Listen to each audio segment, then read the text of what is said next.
Good evening, wrestling fans, and welcome to the Wrestle Talk Podcast. For the next 2 hours, we will bring you the latest pro wrestling news, in-depth analysis of all your favorite promotions from across the globe, and much, much more.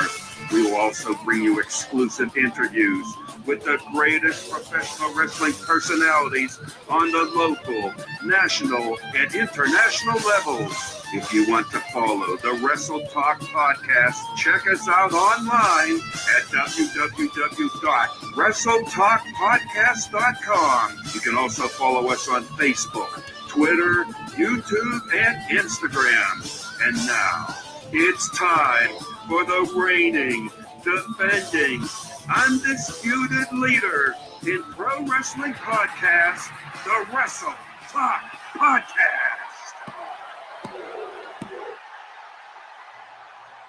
All right, good evening, ladies and gentlemen, and welcome to episode 377 of the Wrestle Talk Podcast right here, streaming online. You can also check us out, WrestleTalkPodcast.com.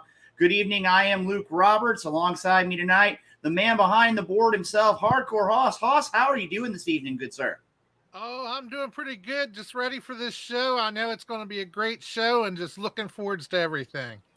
Like I tell you right now, Hoss, tonight, and I gotta say thank you to the Wrestle Talk Podcast family, because tonight's going to be a Roberts family reunion. That's right. We're going to have in the 7 o'clock hour, we're going to have Ace Roberts on the show. I'm going to tell you right now, I'm really apprehensive about having Ace on the program this evening, because I don't know what he's going to have to say. I know he's always had problems with me, and I don't know what they stem from.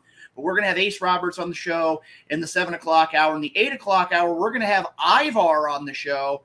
He's a man with a lot of things, a lot of knowledge, a lot of information, and a lot of skills inside the professional wrestling world. He's going to be joining us in the 8 o'clock hour. Make it a point to, if you're watching the show tonight, make it a point to comment. Let us know where you're at. Let us know any questions you've got for our guests. We got a lot of great things going to happen right here tonight as a part of the Wrestle Talk Podcast. Now, Hoss, I got to tell you, tonight, you and I already are going to have a great show, but we do have one more guest. One more host is going to be with us tonight, a man that I know very, very well. You do as well. Ladies and gentlemen, let's have him join in tonight. He is the voice of Dynamo Pro Wrestling, and he's one of my colleagues at the commentary table for Dynamo Pro Wrestling. Ladies and gentlemen, Chris Rodell. Chris, how are you doing here tonight? What's up, Luke? It's not that I don't see you enough, but but no, everything's going good, man. I just, getting done with the holidays, just hang in. Did a little emergency call up I was brought in from the bullpen to do a show this past weekend for MMWA, so that was a little different feeling, but I had a good time. It was a good show. I hope everyone had a great holiday. Luke, we're going to talk about your holidays during the family reunion segment. Yeah, you're already looking like you have a little bit of heartburn from this Ace Roberts interview. Well, I got to tell you right now, I'm definitely a little bit nervous tonight about what all is going to happen as a part of the Roberts family reunion here on episode 377. Want to go ahead and send a message Hoss, here to... Real quick, Hoss, do you have that family member that you just, whenever you go to a family event, that you just kind of like, it's kind of like, oh, I know I'm going to have to talk to him, but it's going to give me heartburn. We all have that family member, right? Oh, of course. Yeah, I'd have to agree, Chris. And like I said, right now we've already had Drew from Topeka, thank you for giving us a shout out. We got Hardcore Andy watching the show. We've also got Sonny Money's been paying attention tonight. We're going to see him later on in the month here on the Wrestle Talk Podcast. Know the Night Owl is out and about. He's traveling the country in search of lots more guests for the Wrestle Talk Podcast. We got a lot of great things here. Sonny Money always quick with the wit here today. I got to tell you, they would say that Renee is on assignment. That's what they used to always say. He's on assignment. Like when Mike Shannon used to miss a baseball game, he was on assignment. So yeah, that is true. That is true. Which really just means he didn't make the show. So yeah, well, he's taking care of things. Jessica giving us a shout out here tonight. You know something, guys? Today is going to be a great show. As I said before, Ace Roberts, Ivar are going to be on the program. Before we get things started here tonight, It's something we always do each and every week. And again, I always think about Joe Lance when this takes place. Hardcore Hoss, you got to do us the honors here this evening. Chris is ready to go. I'm ready to go. We need you to go ahead and get tonight's Wrestle Talk podcast started. So take it away, Hardcore Hoss. All right. As always, we've had to change up just a little bit, but we still like to pay homage to the best damn country around, and that's America, damn it. So let's go ahead, and if you're wearing a hat, remove your hat, and it is time for our national anthem.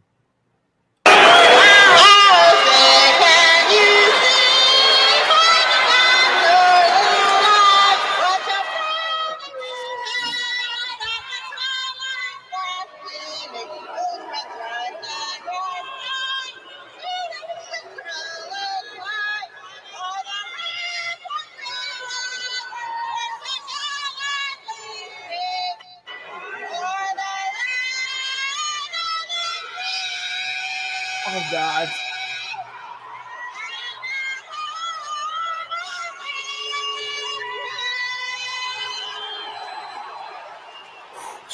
Somewhere the maestro is having a hemorrhage. I don't even know if he's paying attention tonight. So I think every time that plays, he has a hemorrhage. Guys, I gotta tell you right now, the chat's going crazy here today. Drew making the comment down there. Wow, this is going to be definitely a great show here tonight on the Wrestle Talk podcast. Guys, shout out to Drew for saying that sounds like Joe Lance singing. That might be comment of the night. Well, I got to tell you right now, guys, we got a lot of things to talk about here tonight. The week in professional wrestling has been huge, but I do have a couple things I want to share. Number one, former guest of the show, Scott Romer, his birthday is today. A lot of people know him from his photography and his writing. Scott Romer celebrating a birthday today. Also, our good friend John Cosper over at EatSleepWrestle.com, author of this great book right here, Bluegrass Brawlers. I know that I have that book. You've read it. I believe Hardcore Hoss, you know about this book right here. If you make it a point to go over to EatSleepWrestle.com or to Amazon.com, you can pick up his new book on Wahoo McDaniel, the life. And I'm going to tell you right now, just from the introduction, from the premise, just from the description on Amazon, I've already got mine on order. This is going to be a phenomenal book. And if you are a fan of professional wrestling, you're a fan of the days back in the 70s and beyond in the world of professional wrestling, you have got to get this book, EatSleepWrestle.com or Amazon.com. Wahoo, a great book written by a member of the McDaniel family, at least Karen McDaniel, as well as John Cosper. Guys, had to make sure we got those taken care of. Chris, I know that you've got some information to share with all of our great listeners here this evening as well. Actually, let's Hoss, do the sponsors real quick because that's going to lead into what the one piece of information I have. So go ahead and let's do the sponsors first because we wouldn't be anywhere without the sponsors. That is true. Correct. Our great sponsors are how we get here, and of course our great fans as well. But of course, as always, we have our sponsors: Everything Combat, Esports Bar Kansas City, Interstate 70 Sports Media, Royal Mills Transportation, Painter's Dream Production, Rathbun Engraving, where they take care of engraving our Wrestle Talk podcast mug. Show that mug. Yeah. There you go, ladies and gentlemen. Get your very own, $20 plus shipping. Hit one of us up. We'll be more than happy to get you taken care of. You can even have your name personally engraved on it. And they are bar quality mugs, makes everything taste better, guaranteed. Of course, there is also Mi Fiesta Rentals.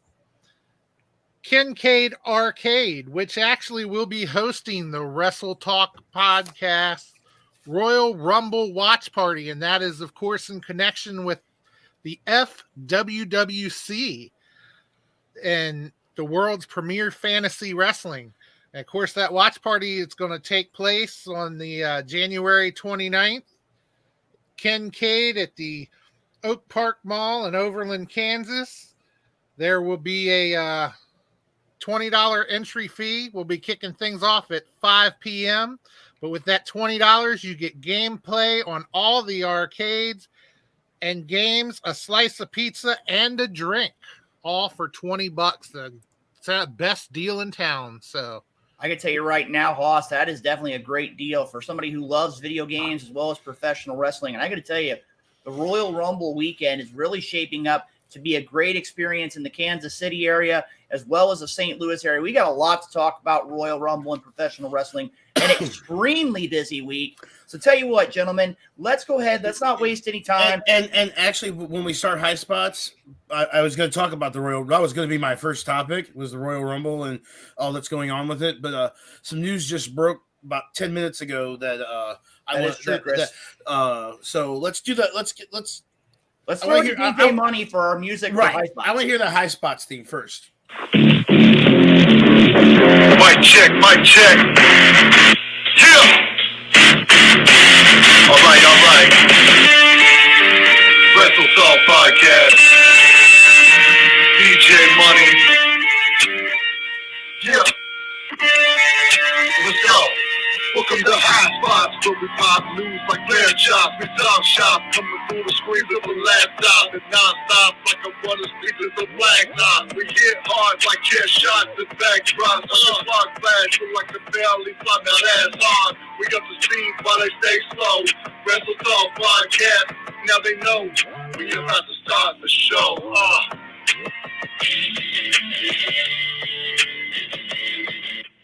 If you can't get hyped by that, then I don't think you have a pulse, right, Luke? I got to agree. That definitely gets you in the right frame of mind for the Wrestle Talk Podcast and the High Spot segment. You know what, Chris? You mentioned it earlier. I literally just had it come across my email through the media as well. Hardcore Hoss, can you get us the breaking news sounder? Because I think this one, before we even get into High Spots, is a big deal. So can we get that breaking news sounder?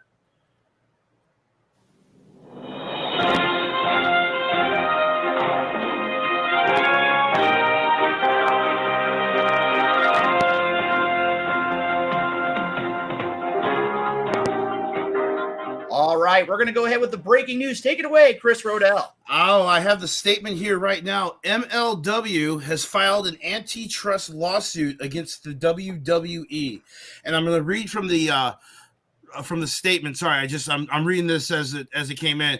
Professional wrestling company Major League Wrestling filed a lawsuit today against World Wrestling Entertainment. The federal court antitrust lawsuit is based on WWE's ongoing attempts to undermine competition in and monopolize the professional wrestling market by interfering with MLW contracts and business prospects.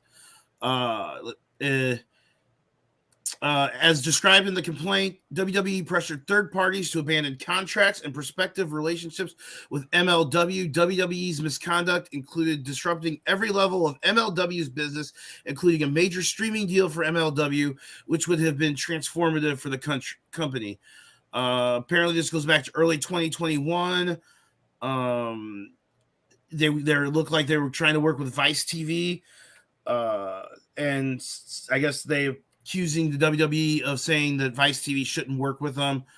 Quote from Court. This is a quote from Court Bauer. We all know Court Bauer, right, Luke? Mm-hmm. WWE has been wrongly depriving its competitors of critical opportunities for many years, but its latest conduct has been even more unconscionable.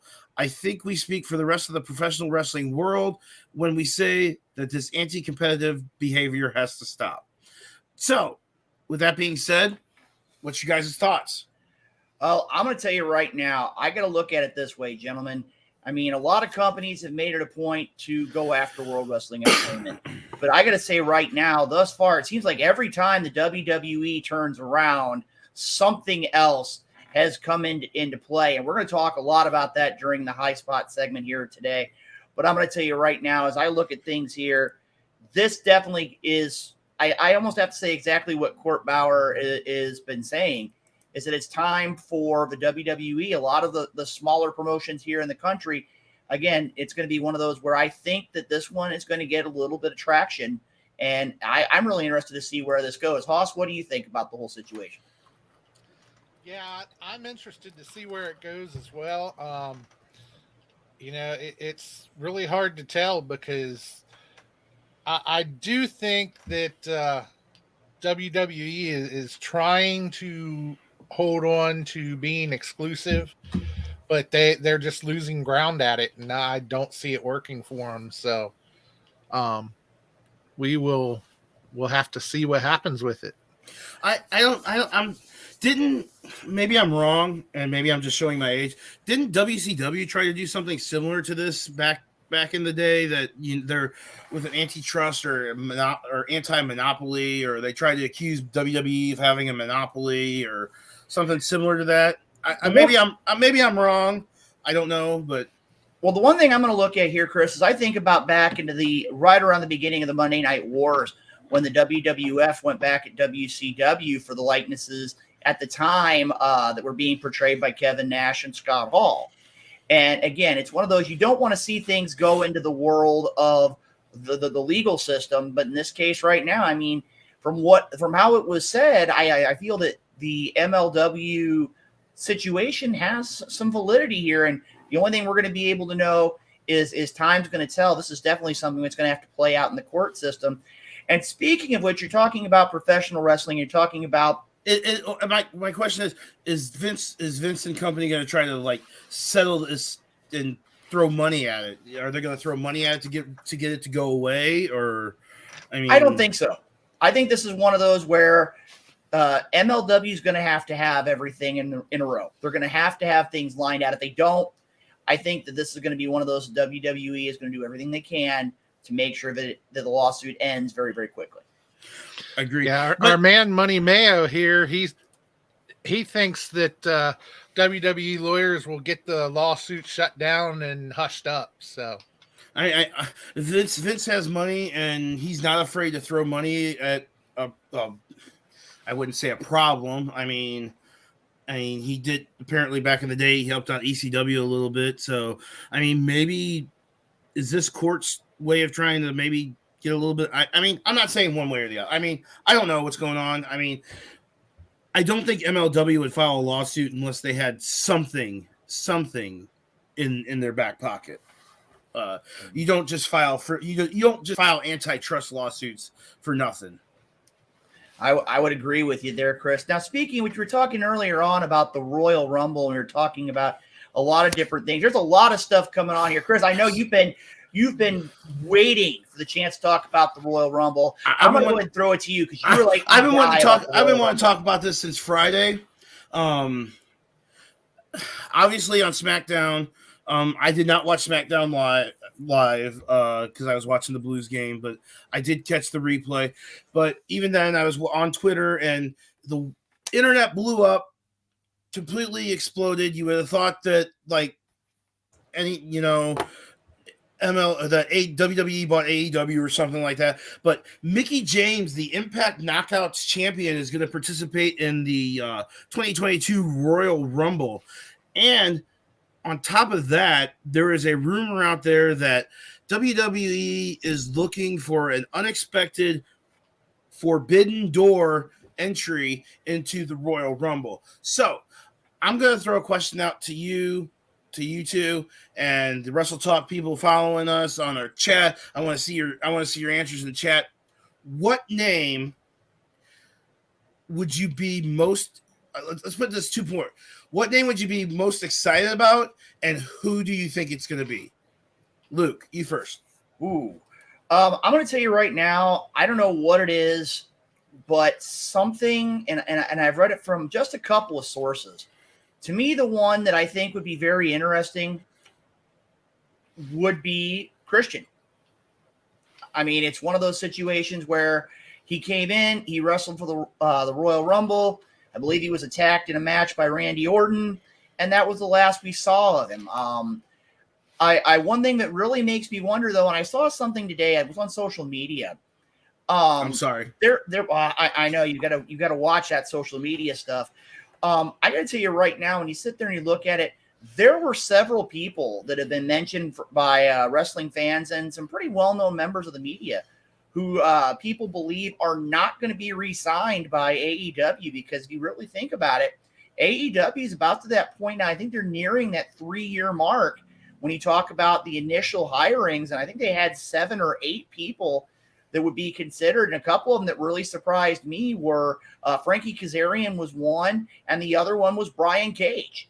And I got to tell you right now, I also heard the same thing about Marco Stunt as well. Yeah, and when you look at it, I mean, again, any of those names would be a huge deal. But to me, I still got to say I have it. I mean, I was always a fan of Edge and Christian. Personally, I'm going to say it's Christian. Okay, Haas, what do you think?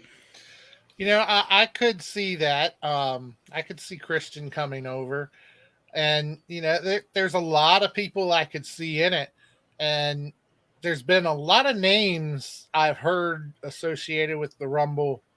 I've heard names such as, Lita coming back for the Rumble, and a lot of people who really haven't been in the WWE in a long time.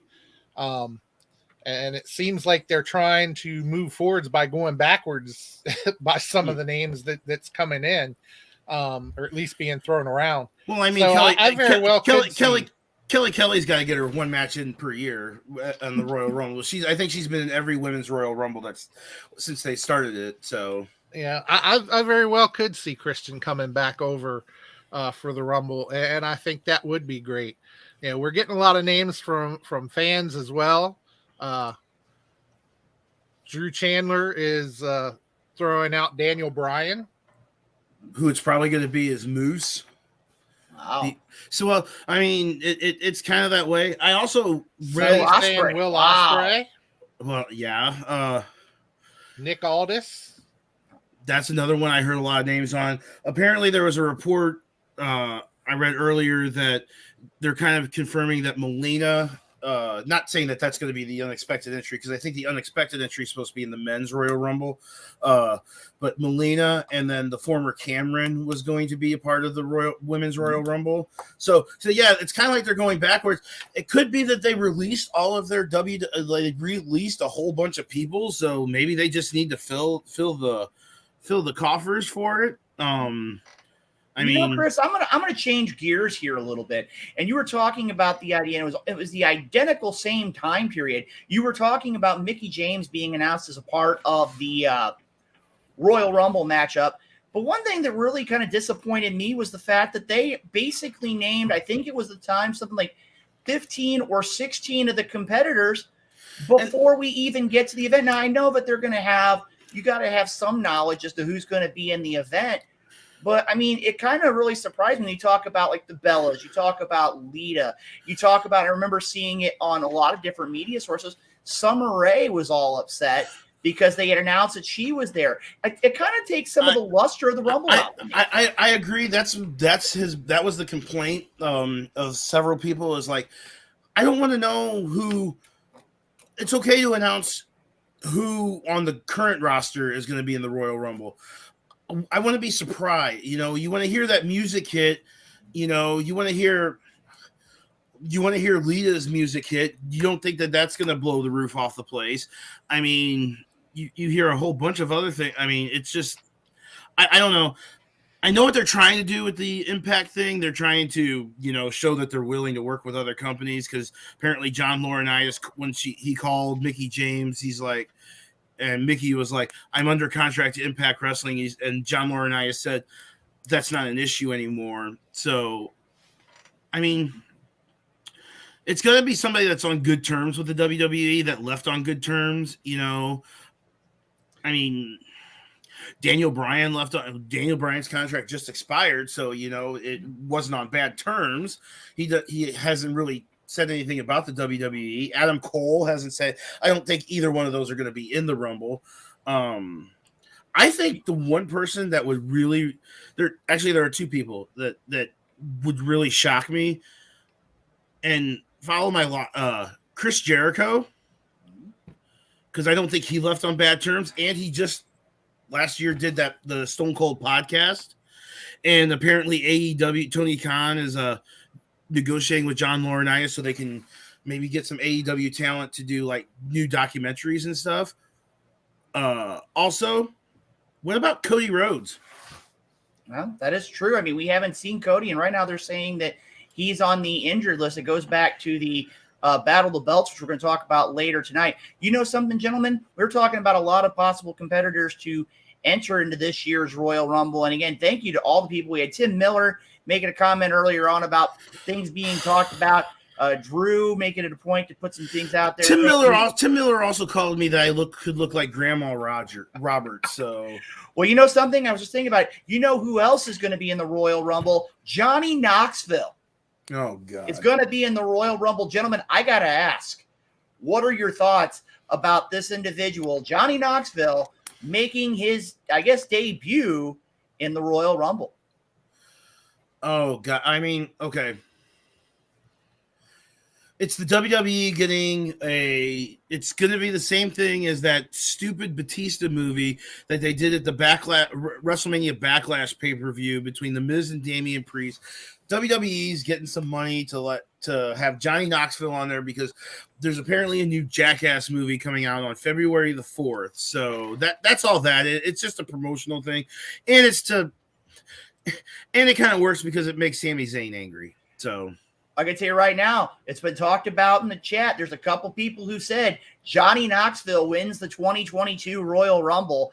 It's a possibility when you talk about all the possible people that could be in the Royal Rumble. Speaking of which, ladies and gentlemen, hold on, I gotta see this. If Knoxville doesn't get military pressed and take the biggest fall out of the ring, then it's a dud. Johnny Knoxville would probably be the one celebrity that would be willing to go through a table. I bet I would almost guarantee. I almost could think it's in St. Louis, and Kane is a favorite of the St. Louis area. Tell me you couldn't see Kane putting Johnny Knoxville through a table. Well, I mean, you go back to the problems that Kane had with Pete Rose for a number of years. I mean, again, anything is possible at the Royal Rumble, which is going to be taking place on Saturday night, January 29th, right here at the American Center. It's going to be a great event. Just as a reminder, too, we are going to have Ace Roberts joining us here in just a couple minutes. The promoter of WPW. That is true. That is true. You know, with all the things going on, we would be remiss, and we're still going to talk about a lot of other things here later on in the program tonight. But we'd be remiss if we talk about the releases.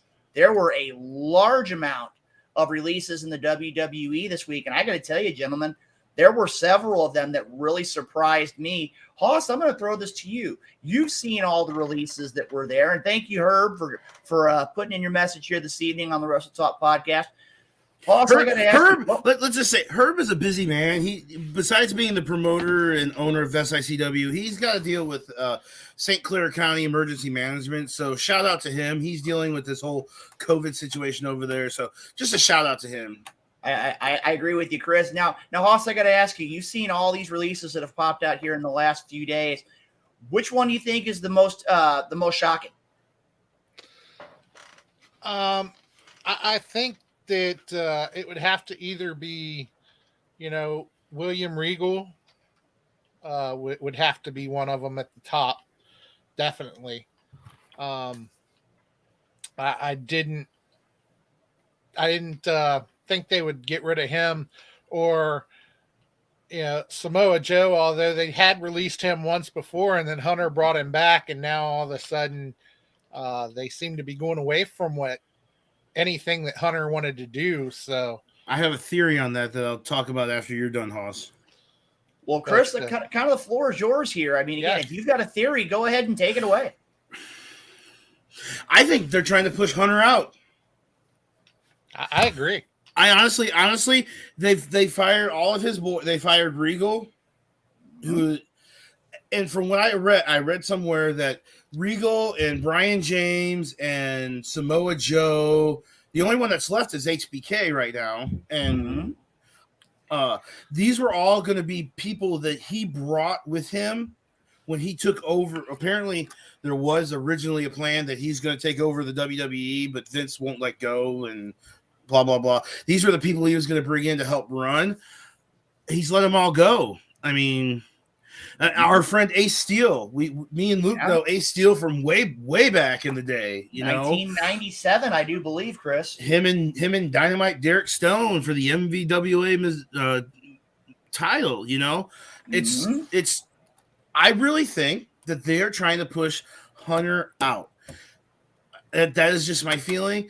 And I don't know why they've kept Shawn Michaels. I mean, maybe it's just maybe a Shawn Michaels release would be too, because apparently the NXT people, they're not even reporting to Hunter. They're gonna report to Bruce Pritchard and stuff, and some guy that's been with him for a while and I found out today, apparently Dewey Foley is on the NXT creative team. I did not know that until I read that today. He's been handling a lot of the 205 live stuff, but yeah, I really honestly think they're trying to push Hunter out.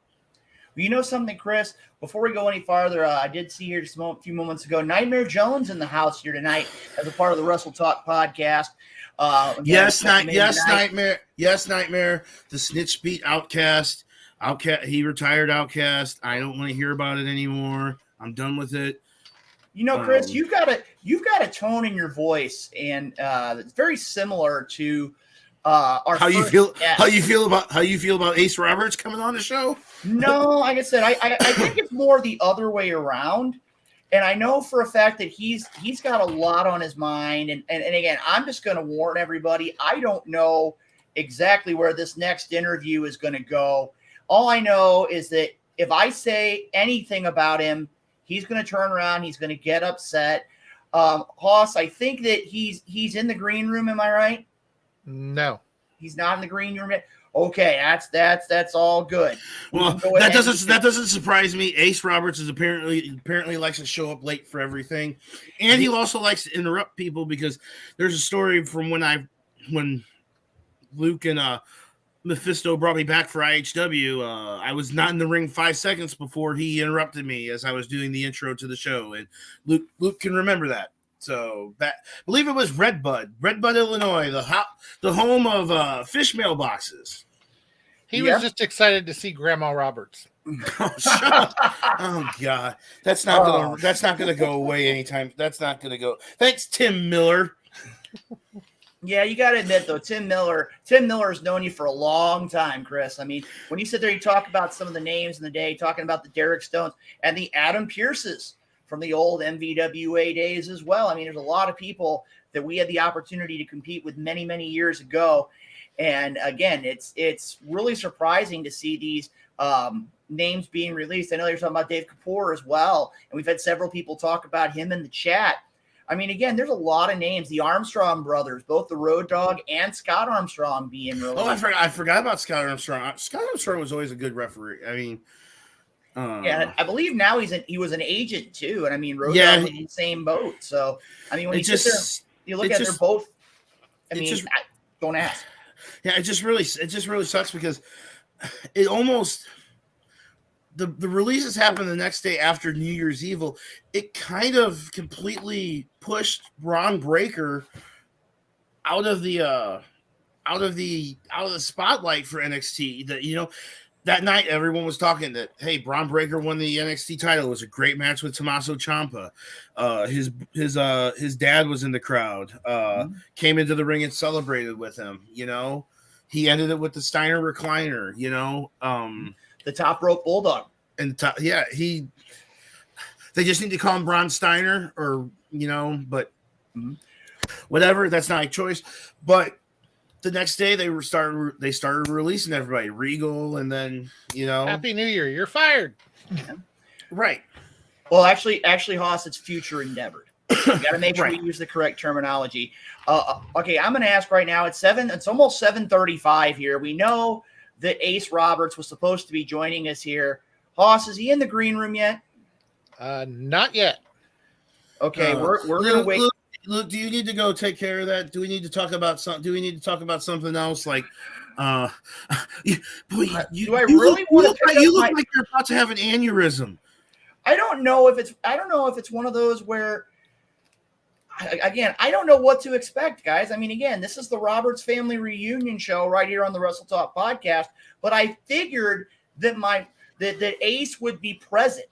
Ace would be on time. We've had this discussion for years. He always likes to be late. He wants to make a fashionable entrance. Ivar says he isn't late, though. He's right here and ready to rock. I'm looking forward to that interview later on this evening. Ivar, he's going to be right here on the Wrestle Talk podcast in the 8:00 hour. And I got to tell you, if you haven't had a chance to hear Ivar, you need to hear him. He's very, very knowledgeable in the world of wrestling. He's knowledgeable in the world of music. Like I said, there's a lot of things that Ivar is very knowledgeable about. We're going to have him back here on the program in just a few moments. And again, a lot of people talking about Braun Breaker as well. Guys, I got to tell you, if that wasn't enough, talking about the releases and the Royal Rumble and NXT New Year's Evil, we still have the 3 nights of Wrestle Kingdom and AEW's Battle of the Belts that we could talk about. There are a lot of things here that we still have to talk about. And actually, hold on a second here. I didn't really watch. I recorded Battle of the Belts because, like I said, I was at MMWA. Luke will probably appreciate this. MMWA is reinstating their. I guess it has a long lineage. It probably was the light heavyweight title, and then it became the cruiserweight title, and now it's coming back as the junior heavyweight title for anyone under 200 pounds. So they're reinstating that. They brought in some new talent, Ricky Rodriguez and Tommy Davis and a whole bunch of other our buddy Ace Hawkins came back. I mean, I haven't seen Ace Hawkins in over a couple of years. But one thing too, Chris, as you talk about the junior heavyweight championship, I remember a very important man in my career, that being John Blackheart, was a former MMWA junior heavyweight champion. Keith Smith was a former junior heavyweight champion. There were so many people. I believe the Human Wrecking Ball, Pete Madden, was a former MMWA junior heavyweight champion. There's a lot of people who've held that championship. And I got to tell you right now, to see wrestling at that 200-pound level and below coming back, and again, some of the names we mentioned already, it's definitely going to be an interesting tournament. And I will tell you that they announced their main event for their February show. It's going to be Benjamin Trust getting his title shot against the MMWA heavyweight title against the Butcher Damian Blade. So we know Ben Trust, and he's been on a roll this year. I mean, again, here's a man, I got to tell you, since winning the Riot on the River tournament, he's a man who really hasn't. Again, I think a lot of wrestling champions are afraid to face him because it's almost like he's destined to win a championship. Right. And shout out to Sonny for and they don't want to be the first to lose a championship to him. And guys, I got to tell you right now, Sonny sending love to Pete Madden. I know Luke says the same. Pete Madden is the best of us in the professional wrestling business. I would totally 100% agree with that. And I know where you're going to go with this. And apparently he's in the green room now. So and Chris, I'm going to tell you, and I just saw your blood pressure go up about 50 points. So well, I got to tell you right now, there is no way in the world. I would be professional. I mean, again, it is Ace Roberts. I know I would be professional. I know I would state the facts and be a broadcast journalist, be a member of the media, be respectful of my family. But I can tell you right now, he has requested that you do the introductions, Chris. I don't know why. I don't ask. I'm just going to turn things over to you. I'm going to sit here and I am going to enjoy. Hold on. I'm trying to get my blood pressure lowered.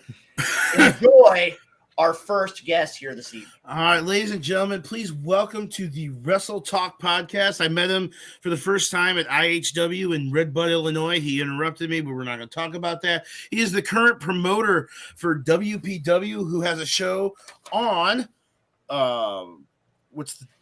where's the date? I didn't write the date down. Damn it! It's in Collinsville. It's Aces High. It's got the William Talley Memorial Rumble. It's going to be the sixth annual. This eighth annual. They're having Thunder Kitty is going to be in the house from MWA, and the main event is their champion PT Beckham taking on Ricky Cruz. We're going to talk about some PT Beckham stuff because I know Ace has a little bit of problem with. So please welcome to the Wrestle Talk podcast, episode 377, Ace Roberts.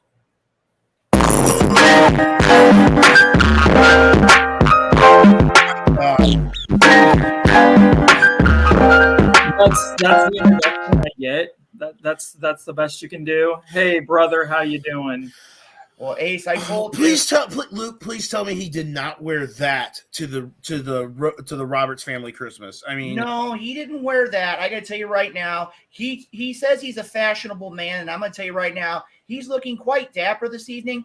But his outfit that we had, because we had him come to the family get together for Christmas, and I can tell you right now, his outfit now would pale in comparison to the outfit he wore at Christmas. I got to tell you right now. I've actually heard a rumor about the Christmas, and I want Ace to either confirm or deny this. But apparently, during the Roberts family Christmas, did you hide in your bedroom because you were so upset by what the Roberts family was saying about your outfit? I did not. Like, I was the classiest person there. I dressed the best. I am the best. I mean, there was no way they could even deny it.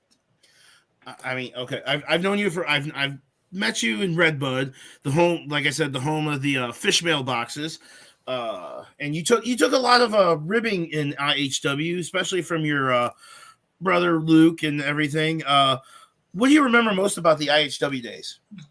What I remember most is basically being picked on by my brother Luke Roberts. I went out there and I told it how it was. I talked how I felt. I did kind of what I wanted, but he felt like he had to put me in my place. I was the GM of IHW and was probably the best one they had. And then I got let go for really no reason at all. Just because I didn't know what town we were in. I really didn't know anything about the show. I was playing golf while people were going over the things because I was the GM. What did I need to know that stuff for? Luke was also a G. When I came in, Luke was the GM of IHW. He took my job. He took your. Oh, see, is this true, Luke? I didn't take anybody's job. I mean, I got to say this, Ace. You definitely have a lot of the Roberts character traits in you. But one thing you have is a selective memory. Last time I checked, when you were out playing golf, I was at the event making sure that you would do and be able not to fall apart when it came to being inside of any promotion. And I got to tell you right now, I will say this, you do have a good golf game. I everything is great. I mean, is there anything that I don't excel at? Let's see. Being a GM, hopefully that's changed. I mean, right now you are the promoter of WPW. I know that you've learned some lessons. I know you're refereeing. No, he hasn't. No, he hasn't learned any lessons because he seems to. From me following on social, I'm only following on social media. I haven't been to any WPW shows yet, but Ace Roberts seems to have a problem with PT Beckham, and I don't know why. He is making apparently he's making PT Beckham. And he put a bounty on PT Beckham's head for the Bill Talley or the William Talley Memorial Rumble at Aces High. That if someone takes him out, and then later on the night he's got to take on Ricky Cruz, and me and you know Ricky's going to kick PT's head off. I mean, what is your deal with PT Beckham? Basically, see, years ago I actually tried to manage PT Beckham. I saw potential in the kid. But I jumped off that train as quick as I could because the first night in, I got him a title shot and he lost. I don't associate with losers. I was a manager of champions and I can't associate myself with someone like that. You see, PT, I think he's got talent. The kid's got talent, but he's okay with being mediocre. He's okay with being average. I am Hollywood. I want the best. I am like cocaine and caviar. And he is more like fish sticks and fentanyl. Did you just say cocaine and caviar? They go together. Whatever, it doesn't matter. Weren't you splashed by Hardcore Andy at one point too? I mean, anyway, we're gonna move on from that. But no, I just don't just because PT Beckham lost a match, you decided you weren't gonna be a part of his his career to maybe help. I see a loser when I know one. I mean, I lived with one for quite a few years. So, I mean, I'm not talking about Luke. I'm sorry. I had to throw that out there. No big deal. Nothing against you or anything. But I knew a loser when I saw one. So I had to jump off and try to find some success without him. because I was going to take him to the top. He needed me to take him to the top. The only reason he's champion right now is because he cheated. Well, I got to tell you right now, and Chris, this is going to pain me to say this. If you look at Ace Roberts' track record as a manager, I mean, again, longtime manager of the Legion, took them to multiple championships.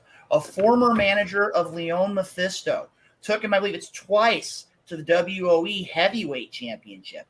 I got to tell you right now, you can't fault his success. I mean, it may not be the best way to go about things, but he is successful. Now, I do have to say this. I think putting him in the William Talley Memorial Rumble and then facing Ricky Cruz, and not only just putting him in the Rumble, putting a hit on him, putting a bounty on him to take him out before the match, and then if maybe I should say when PT survives the Rumble, he's got to go on to face Ricky Cruz, and I know what Ricky Cruz can do.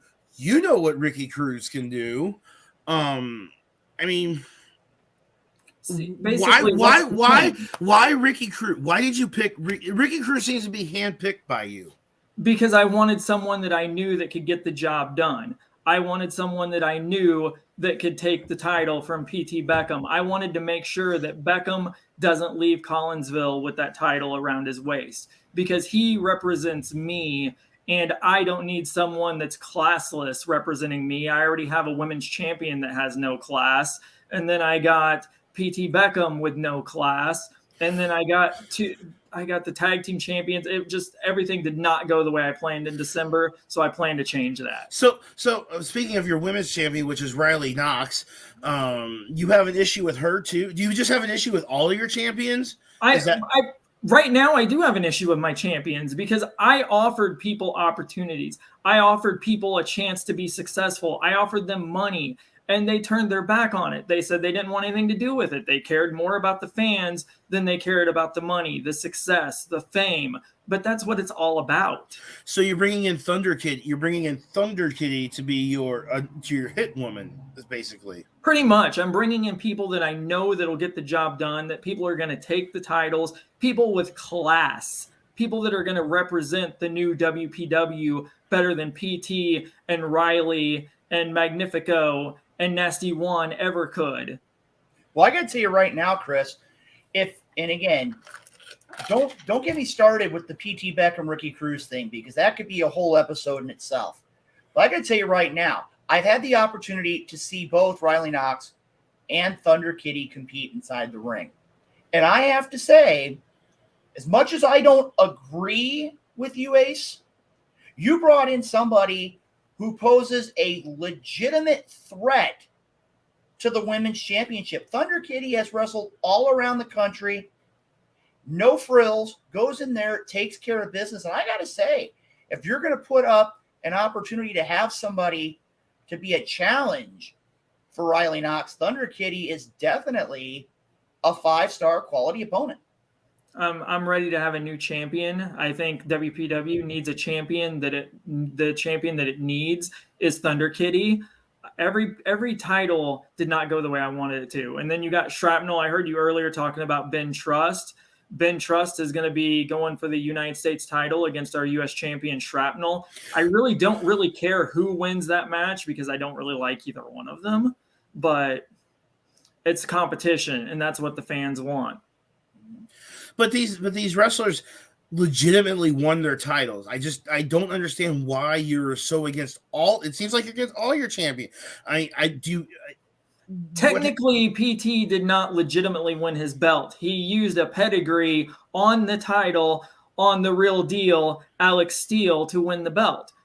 It was unfair. It was cheating. Don't ask me how the belt got in the ring. I don't want to talk about it. It doesn't matter. But he used the belt as a weapon. Well, you know, Chris, and again, I can't believe I'm saying this, but again, if an object becomes available in the ring and you want to be a champion, sometimes you got to take shortcuts. And in the case of what's here, it seems like PT Beckham did. Now, Ace, I got to ask you, we do have this Aces High event coming up in the upcoming weeks. Can you tell us a little bit more about what the fans can expect with the Ace Roberts Presents? Or actually, let me repreface this, because I've heard this phrase getting bounced around. Wouldn't be associated with me, of course, but the Roberts regime presenting WPW Aces High. You're going to see a lot different version of WPW. I'm trying to bring in people. I'm trying to bring in class. I'm trying to bring in some differences. The Roberts regime is a group that I plan to take to the top. Hand-picked people that I'm planning on making champions. Eventually, there's no doubt in my mind that when it comes to WPW, every member of the Roberts regime will hold gold. Who is a member of the Roberts regime, if you don't mind me asking?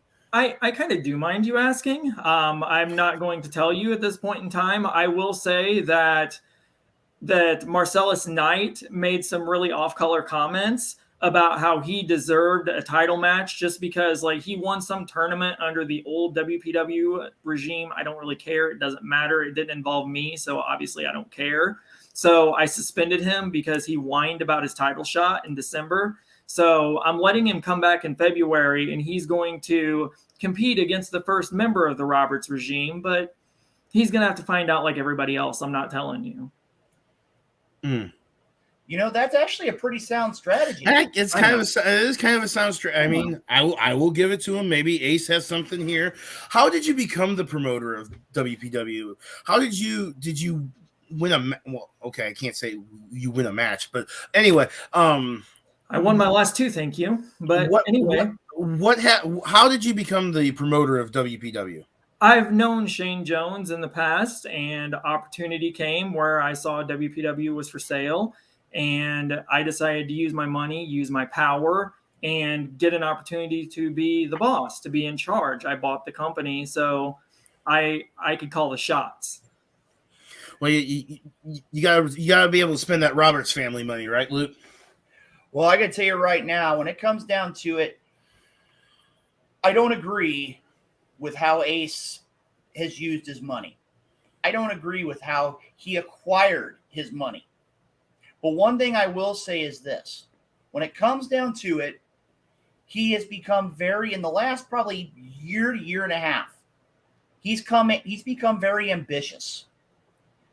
I got to tell you right now, when it comes down to it, do I agree with his choice in sunglasses? No, I don't.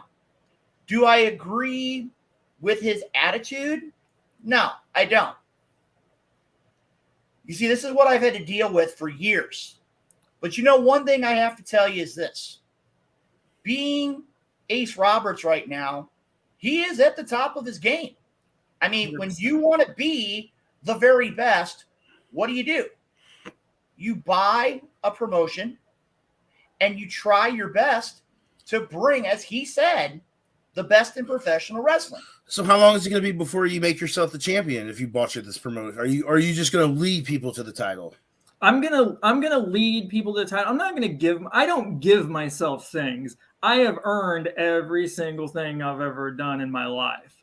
I've not worked hard for it, but I've found ways to earn it. It doesn't matter how. But I would never just hand myself the title.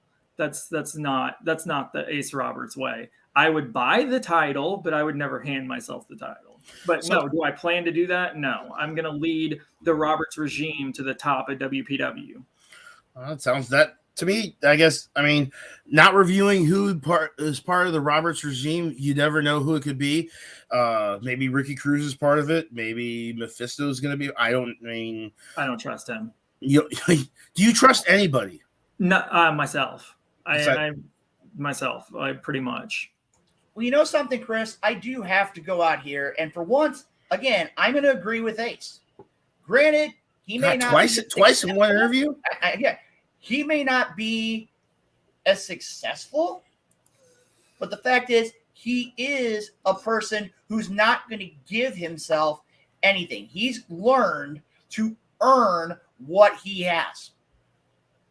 Now, I will tell you this, he's earned a lot of comments, a lot of commentary here from the listeners and the viewers of the Wrestle Talk podcast here. It's been hilarious. I just want you to know it's been Haas has been putting up some of Chris, I got to say, I think it's a little bit harsh. I really do.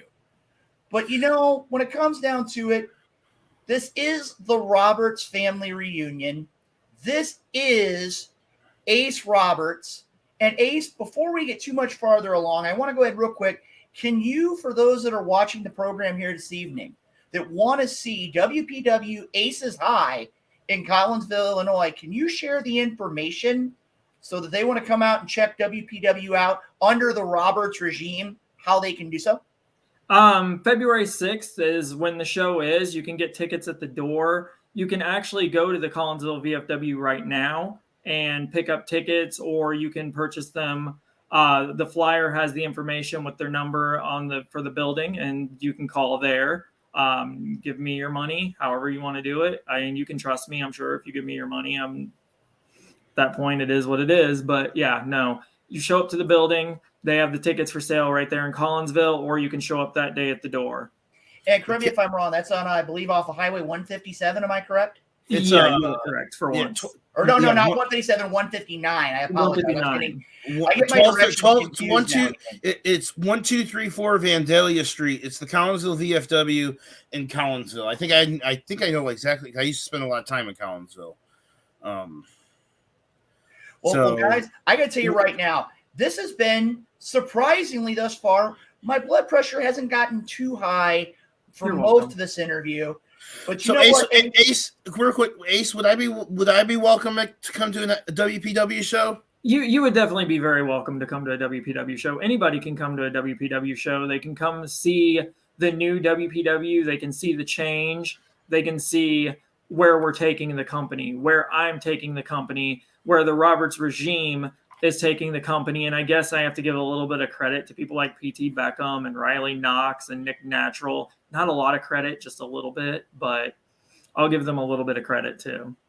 Well, Chris, I got to throw one more thing out here, and we've really not talked about it, but I do have to ask you, Ace. We are talking about the 8th annual William Talley Memorial Battle Royal. Can you share with us, in your opinion, what the importance is? I mean, I've had the opportunity to see some of these events take place. The prestige, the honor, in your opinion, of winning such an important event in WPW, that being the Talley Memorial Battle Royal? There's not a lot of things that I will talk positively about other than myself, but that is a very prestigious honor. It's something that means a lot to whoever wins it. There's been multiple winners. There's actually only ever been one person that's ever won it twice, and that was actually Xavier Frost has won it twice. But as far as winning it, yeah, I think it's going to be something that's going to propel somebody's career in WPW to that next level. Hopefully someone that I would like to win, but it's going to be a very big honor for whoever does win that. What does the winner receive of this Rumble? There's a ring that will be presented to the winner of the Rumble. Do they get a title shot too, or is it just? It depends on who it is. If I like them enough, I'll give them a title shot. If not, they'll just, congratulations, here's your ring. It's a prestigious honor. Good luck. Please go away. Gotcha.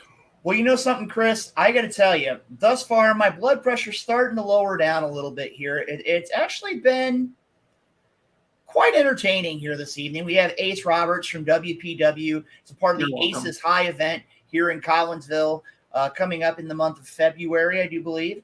Yes. Right now, what we're going to do is this. And this is something I can't believe that this is here, but I know that the Night Owl has already talked to me about this.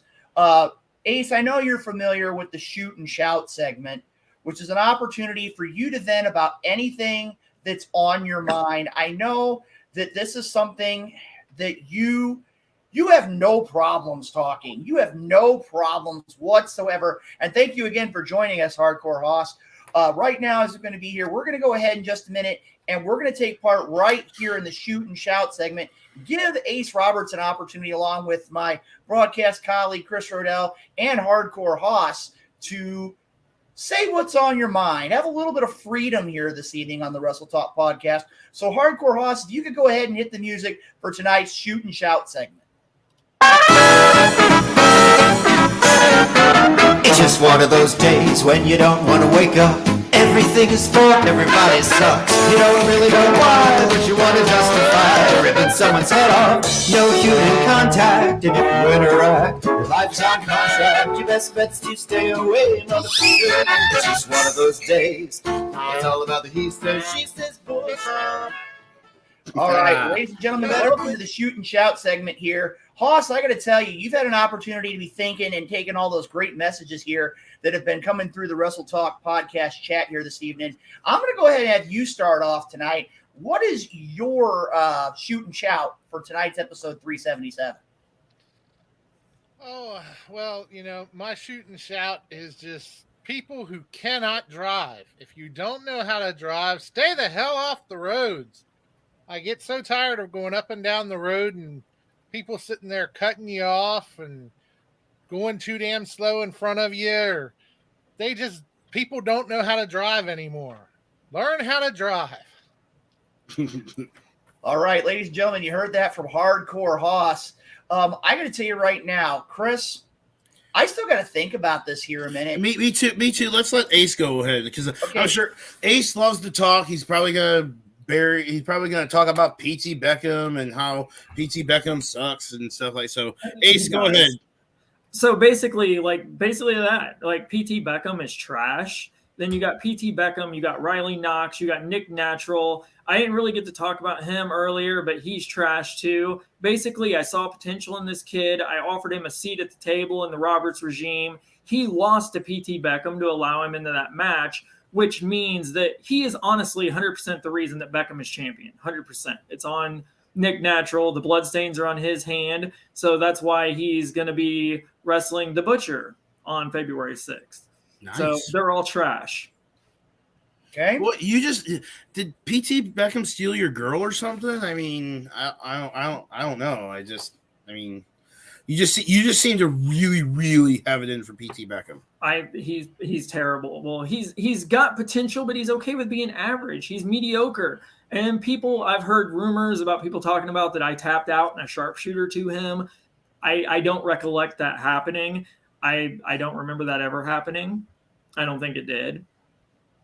I can't confirm or deny that. Luke, do you should deny it. Well, I can tell you right now, I'm sitting here. We're getting some fans here.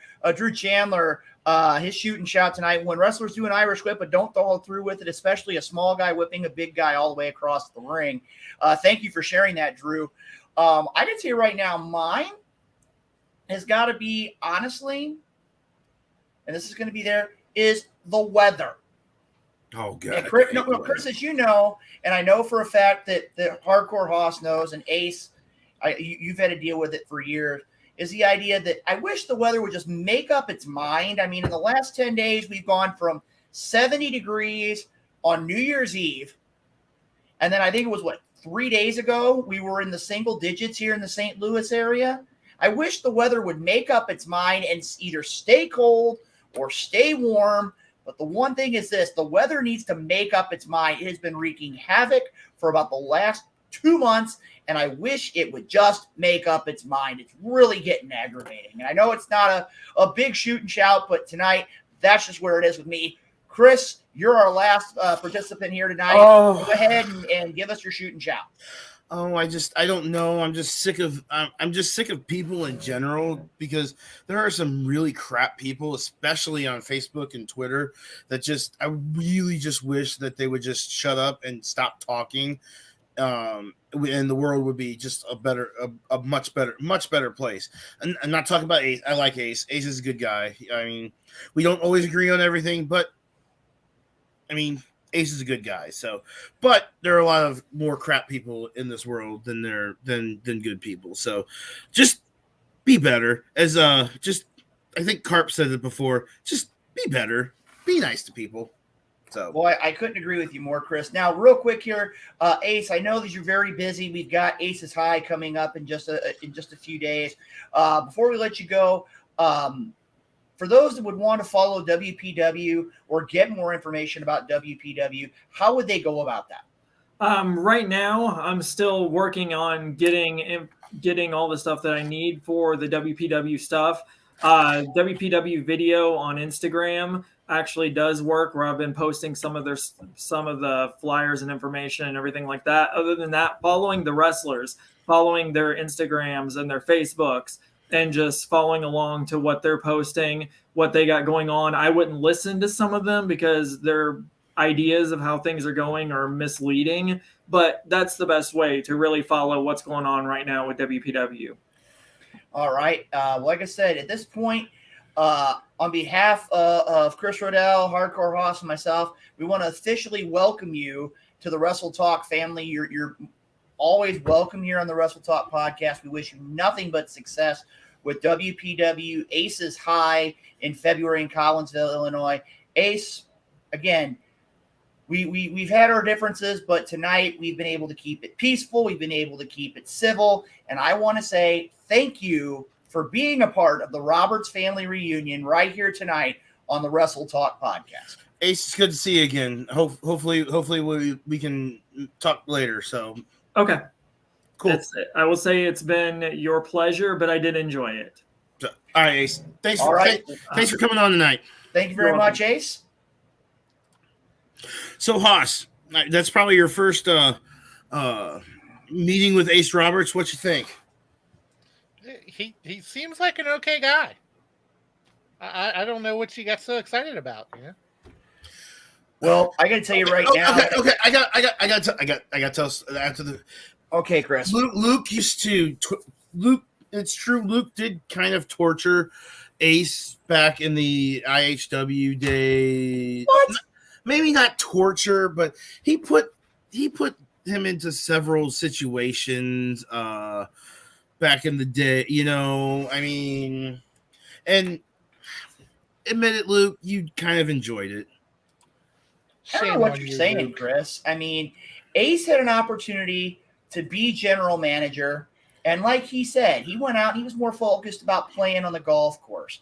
When he wanted to come back in, he wanted to be a referee. And I have never seen anyone not do their job the way that Ace Roberts didn't do his job. I will say this, though, in his defense, he is a great I got to watch my words here. He definitely is a very ambitious individual. And I do have to say that I do have a fair amount of respect for him and his acquisition of WPW. I mean, it is actually a smart investment. I mean, if you think about it, it really is. I mean, he saw the opportunity there. Maybe we don't always agree with how he's going to run things. I mean, he seems like he's got it in for, you know, Riley Knox and PT Beckham. I mean, he sent in Ricky Cruz after him. I mean, we've seen Ricky Cruz when he goes after somebody. It's not. I mean, well, Chris, you got to look at it too. Not only is he sending Ricky Cruz after him, but he's also putting him in the William Talley Memorial Battle Royal on top of it, and put a bounty on his head. Again, everybody in that locker room is going to be looking for PT Beckham. Right. I think it's not going to be good news for PT Beckham in WPW. No. Gentlemen, And I mean, and PT and I will shout out to PT Beckham and Mephisto. They became the MMWA Tag Team Champions this past weekend. So PT's riding high. So, you know, it'll be good. But yeah, that was a good interview. I haven't talked to Ace really for a while, so I mean, we don't always agree, but well, I can tell you right now, guys, this has really been a great episode. Had an opportunity to talk to Ace Roberts. Again, it was a great interview. You know, I got to tell you, this first hour has been great, but the second hour is going to be even better because we're going to have the rock and roller himself. Ivar is going to be joining us here in about 10 minutes. And guys, I'm going to tell you right now, Ivar is going to be one of those interviews that you're going to just beyond enjoy. He's a constant ball of energy. He goes out there. He gives 100%. He's a phenomenal vocalist. He loves professional wrestling. He's a part of the Wrestle Talk podcast family. and he's going to be joining us here. Apparently, he beat Renee in a game show challenge back in the day. He did too. I mean, again, he's got a pretty well-known track record here. I mean, he's 1-0 when it comes to the Wrestle Talk podcast and the game show challenge, which he's going to participate in again later tonight as well. You know, guys, right now we're going to have Ivar on in just a few minutes. So tell you what we're going to do. For those of you that are watching, I want to say thank you to all of our great sponsors. Thank you to all those that are watching and putting comments in the chat this evening. Had a lot of great comments and a lot of people from all across the country who've been contributing. And again, thank you for everything that you do. Make it a point to check out the bottom of the screen, as Hoss just put up here, to talk about all of our great sponsors.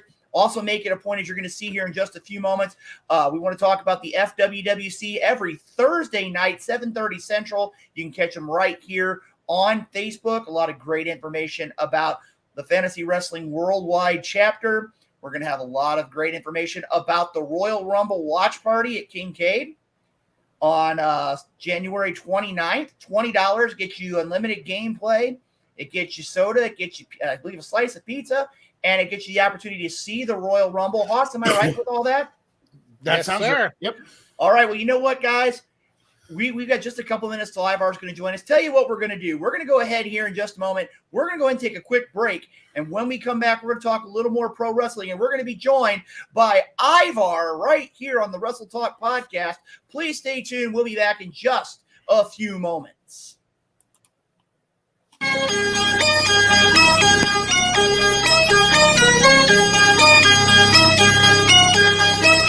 Return to the D was imminent. Step into the mic, it's like a brand new lyricist. I'm here to do what should have been done 10 years ago. You can't fuck with me, I'm stepping out the shadows. So walking overloaded, I'm ready to explode. I've lost all self-control. Setting these skills like Highlander, one slice, and I watch your head roll. It's a lyrical kamikaze when I unload on the mic. I'm ending everything I see.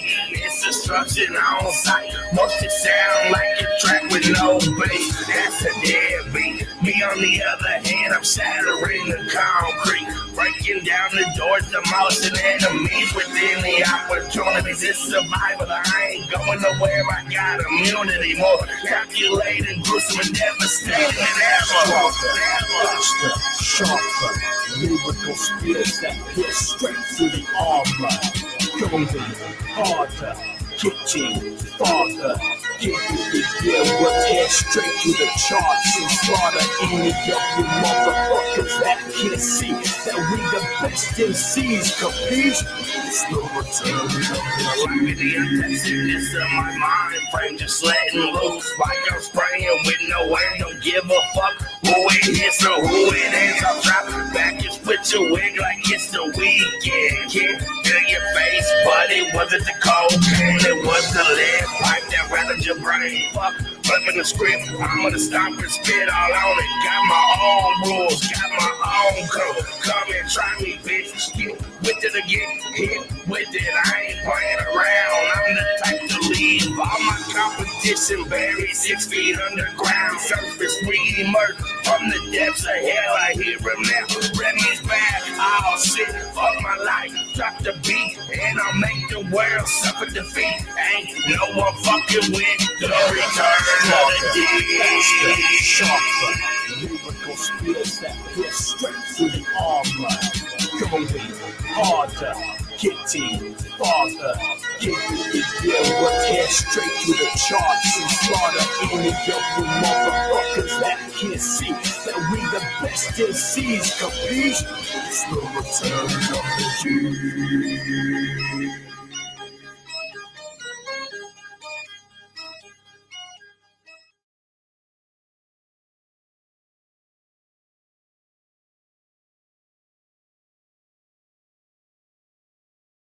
Oh, welcome back to the Wrestle Talk Podcast, episode 377.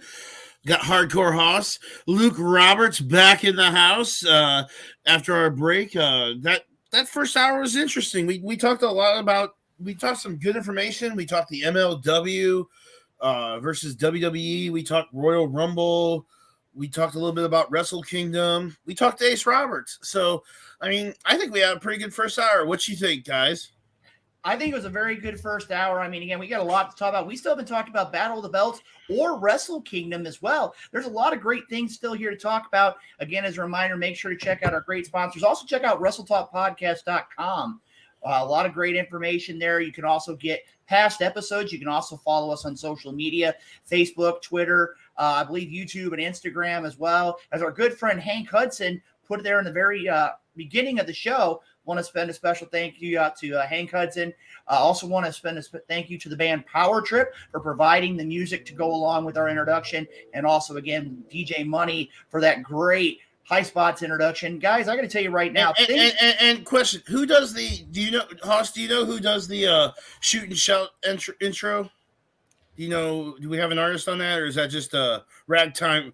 Should I just search Ragtime Limp Bizkit? It's the Broadway edition of Break Stuff Limp Bizkit. This is how I know. Gotcha. Okay. No, I just wondering because it is kind of funny and stuff like that. But I guess we would be remiss if we didn't talk about a upcoming Dynamo Pro event coming to you from the Arnold Eagles Club on Friday the 21st, New Year's Brawl. Get your tickets at arnoldwrestling.ticketleap.com. They are $10 in advance, $15 at the door. So we have wrestlers like Ricky Cruz, Moondog Rover, No Role Models, Mike Outlaw, and a whole bunch more. Get your tickets while they're a little bit discounted. That way we're going to pack the place in the Arnold Eagles Club. They have great food there.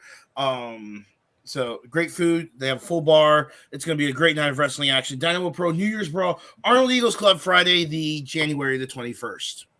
And thank you for that, Chris. Like I said, if you have an opportunity, Dynamo Pro Wrestling is going to be making its return in 2022. And again, you go back to the fight before Christmas. We had a lot of things happen. A brand new Dynamo Pro heavyweight champion, Camaro Jackson. And we had the end of an era with Outcast having to retire from in-ring competition thanks to the snitch. And I know for a fact that we're going to hear from Joe Lance on that one. He's not going to let the fans of the Wrestle podcast. Oh, he's already said. And also, I want to send a shout out. I'm going to pull up the thing here just a second. So just bear with me for a second. I was not prepared. We have a pretty good show. The Black Wrestlers Matter show coming to St. Louis.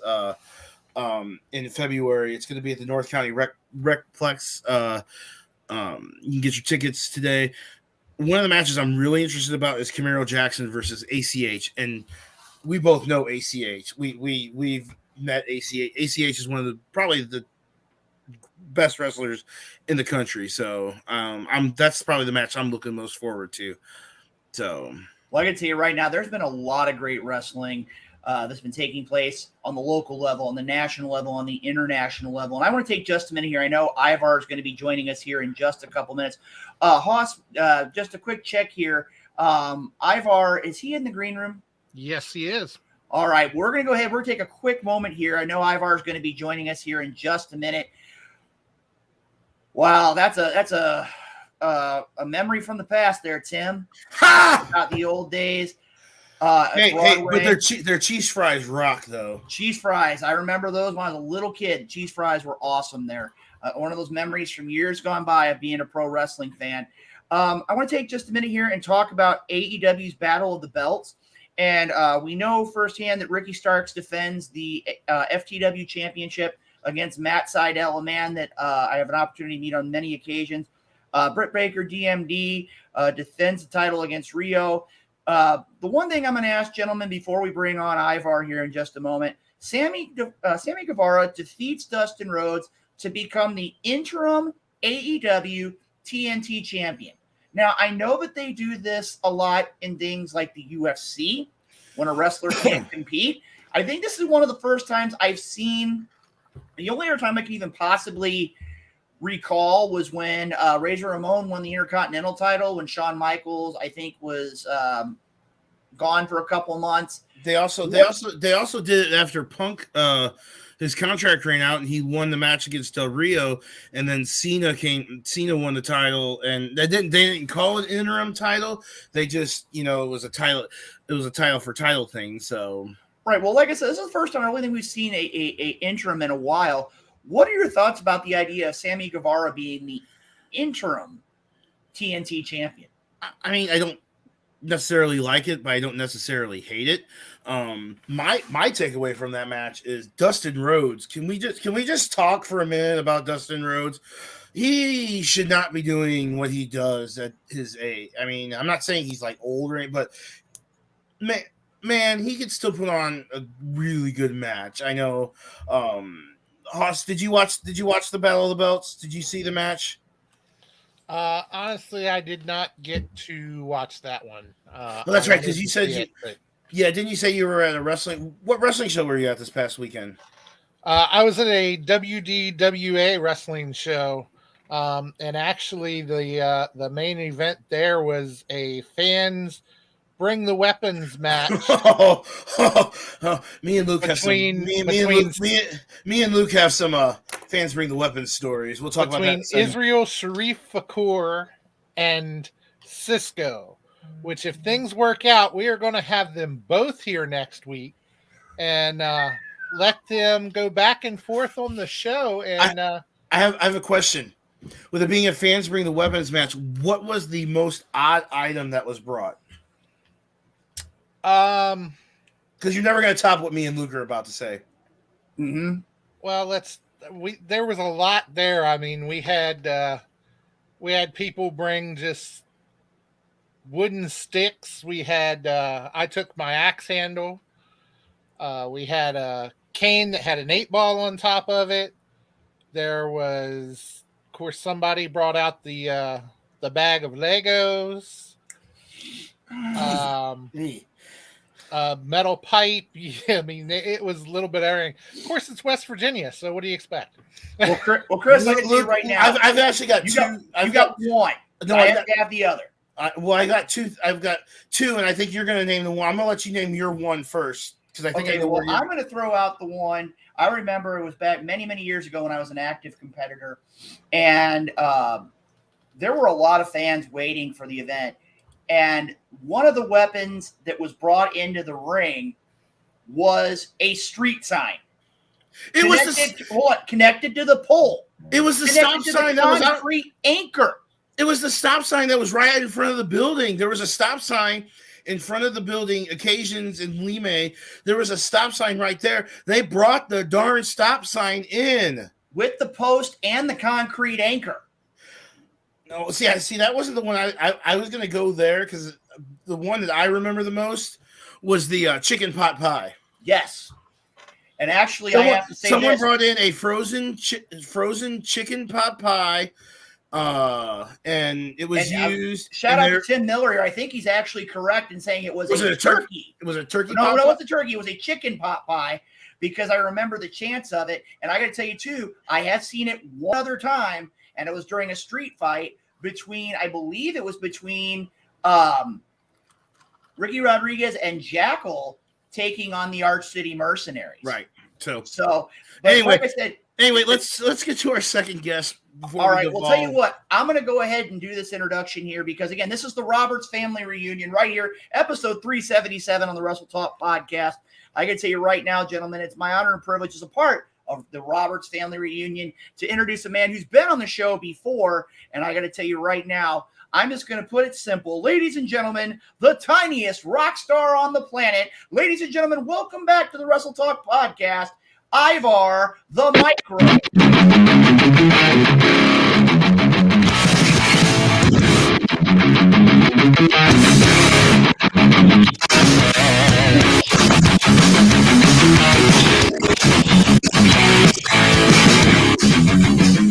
All right, ladies and gentlemen, Ivar, how you doing this evening? I'm pretty good. How about you guys? Oh, we're doing awesome here. Ladies and gentlemen, Ivar the Micro here on the Wrestle Talk podcast.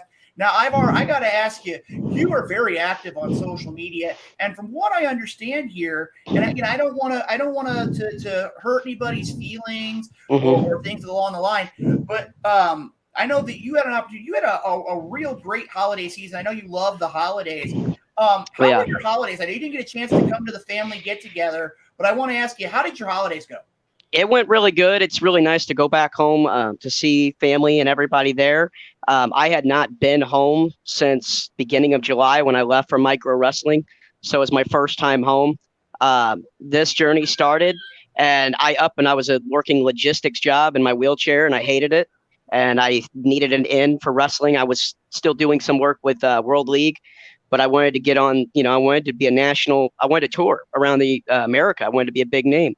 So I lost 22 pounds. I got in the best shape I've ever been in, so I could walk longer and stand on stage longer physically. And I made the call to micro wrestling because I had met Jack and micro before when my band was going to open up for micro wrestling at the Diamond Music Hall in St. Louis. So when I heard that I texted him and I was miserable, and he's like, I think I remember you. And so I sent him a few photos. I went on the road at the beginning of July, left my job, called them and said, he offered me full time. I'm not coming back. And I only been there for 2-3 weeks because I was so miserable. I left my job. I left my apartment in St. Louis for a dream, and I haven't looked back since. And I've been touring the United States. I've been in front of 5,000 people, 6,000, 10,000. It's been nuts. Ever since the July 14th when I left, I took a chance. I moved to Tennessee. I have no family here. I have nothing, I have a girl I met a few months ago on the road. She's going to be my wife. I love her to death. And we've been living here in Tennessee, and it's changed everything in my life. Nice. Well, I can tell you right now, if you haven't had an opportunity to check out Ivar the Micro, had an opportunity, I believe it was in St. Peter's a few short weeks ago, had an opportunity just to hear, and I mean, again, the stylings of Ivar the Micro, hands down, one of the best vocalists I've ever had an opportunity to listen to. But the opportunity of singing the national anthem gives me goosebumps every time I have an opportunity to see that on social media. And again, much love and respect on that. Now, Ivar, I do have to ask you, and I'm going to go ahead here. I really don't have a lot of notes because, I mean, again, we've known each other for years upon years. Yeah. We've been at so many family functions. It's unbelievable. Yep. My first question is, for those that don't know a lot about Ivar the Micro, I want to talk about when you were younger. I mean, you've been a pro wrestling fan all your life, but you were born with osteogenesis imperfecta. Now, for those of the Wrestle Talk podcast that don't understand what that is, can you share what it means to have that disease? So I was born with osteogenesis imperfecta. They said I wouldn't live to 5. Outlive that. I'm 28 years old now. But it affects your structure, your bones, your bone density. I've broken over 100 bones. I've had over 10 surgeries. And I didn't even walk or hold my own. I didn't hold my own head up until I was 4. I didn't walk until I was 15 years old. So, I mean, every family function when I was a kid that you saw me at, I was scooting on the ground on my butt, scooting on the floor to get around. And that's what I did for most of my life. And then I got on my feet, started walking. But these last 3 years since micro and having this dream to join micro and to be that character that I wanted to be, I really had to work out, not as a looking good or any of that, but because necessity that if I don't work out, I can't walk. And I'm trying to beat like the time of how long I have to be on my feet with this disease. So I'm trying to, you know what I mean? Mm-hmm. When you get to 30, 40 years old. So I'm trying to keep in shape, and because I love what I do. The adrenaline is what keeps me going. When I'm up there, I don't feel like I have a bone disease for 5 minutes, 10 minutes. Well, you do a little bit more than Luke, and you actually work out. So anyway, and you got to watch that, Ivar, because you got 2 guys that are a little bit north of 40 there, right here on the podcast. You got to watch it. I will say this: having an opportunity, and again, talking with family and whatnot. This man right here, he really didn't have a lot of weight to lose to begin with. He was always really in a pretty good shape, but losing 20 pounds, I mean, he is just shredded. I mean, he has gone out there and done. Look at the forearms on him. Look at Ivar, ladies. I mean, he is in great shape. Trying. When you sit there and you look at it, I mean, again, he's done a lot of work to get there. Now, I got to ask you this, Ivar. I know Chris and I were talking about this before we came on the air. You've had an opportunity to meet lots of pro wrestlers. You've been on a lot of events. I've got to ask you, growing up, if you only had one, not 3 or 4, I mean, you and I have had countless discussions about it. Your number one favorite wrestler of all time, who is it? Sting. That was the guy that got me started. That was when I started watching wrestling. Was my mom worked 3 jobs at a time. We didn't really have cable. And I had a lot of medical bills and stuff. So we had VHS tapes that I watched all the time of Sting and Vader, Sting and Cactus Jack, and Sting, Ric Flair, And just all that's how I started watching wrestling was because of that. And Sting is 62 and still doing crazy stuff. Yep. I mean, and I fell in love with it because the announcing. I knew that I wasn't able-bodied, and I wanted to be in an announcing, and I would mute the sound when Tony Schiavone would be talking, and I would just try to go over exactly what he said to try to get that right. And it really wasn't the wrestling itself that I fell in love with. I can remember till this day, it was something like I watched Sting do his thing with Ric Flair, and just when he beats his chest and all the little stuff that he does to get that crowd popping. And it's all that psychology. And I love that when I'm on stage.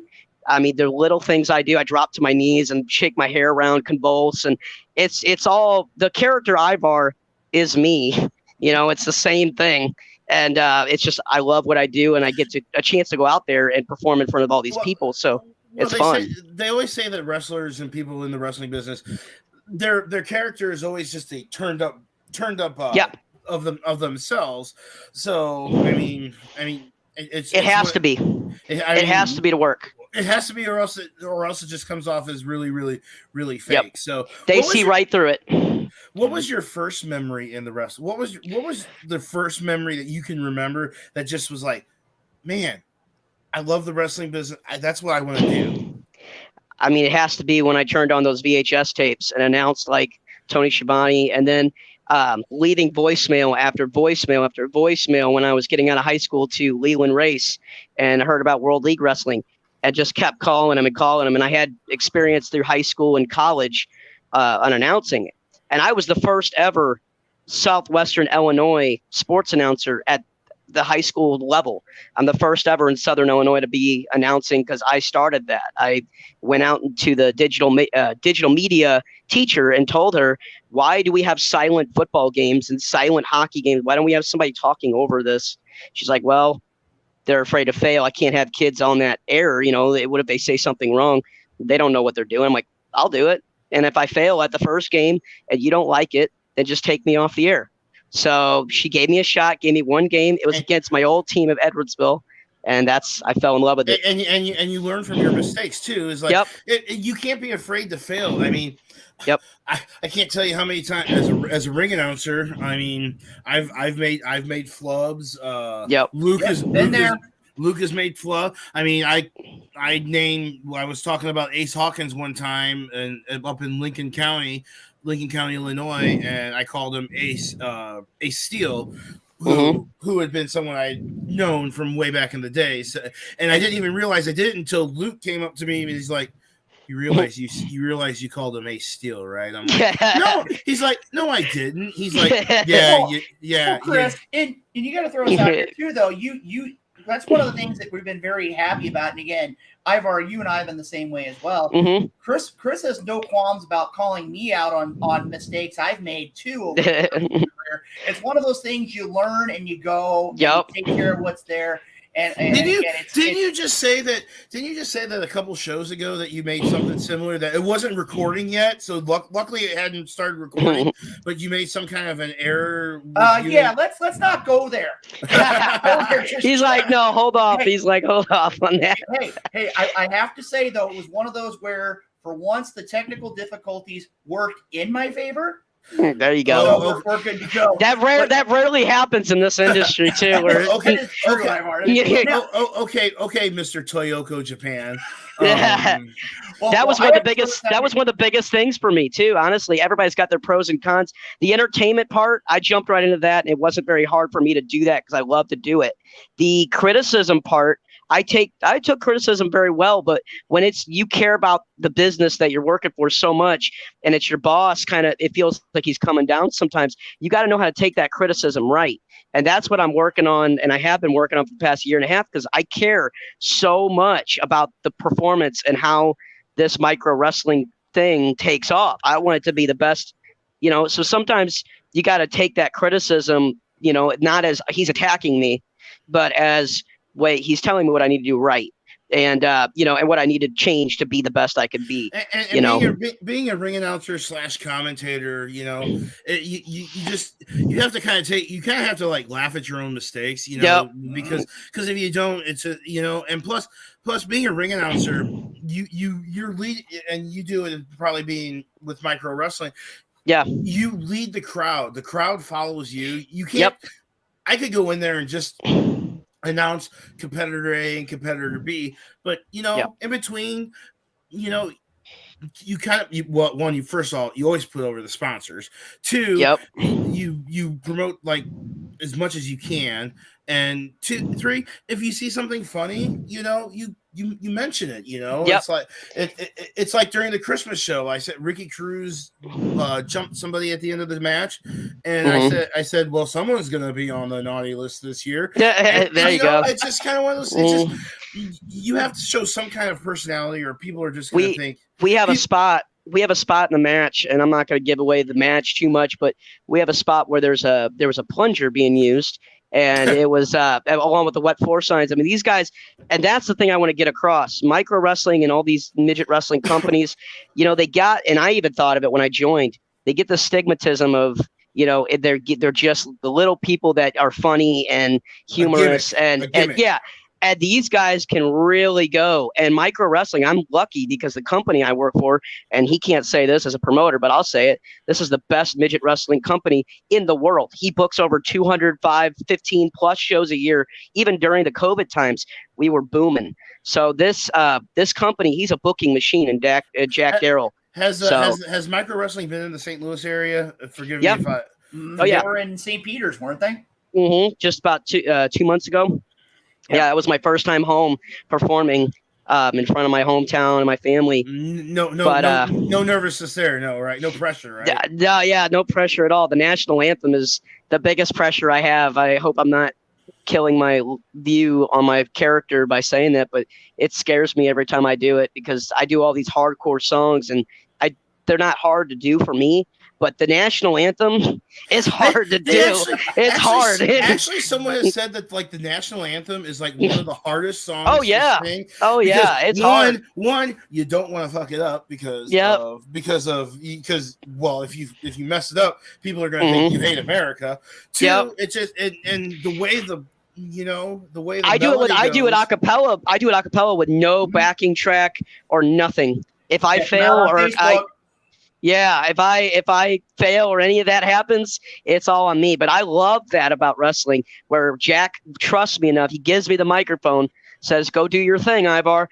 And he trusts me enough. And I love the feel. If I fail, it's a sink or swim. I love that. I love that feel of it's all on you. Go do it. It's like we had a show.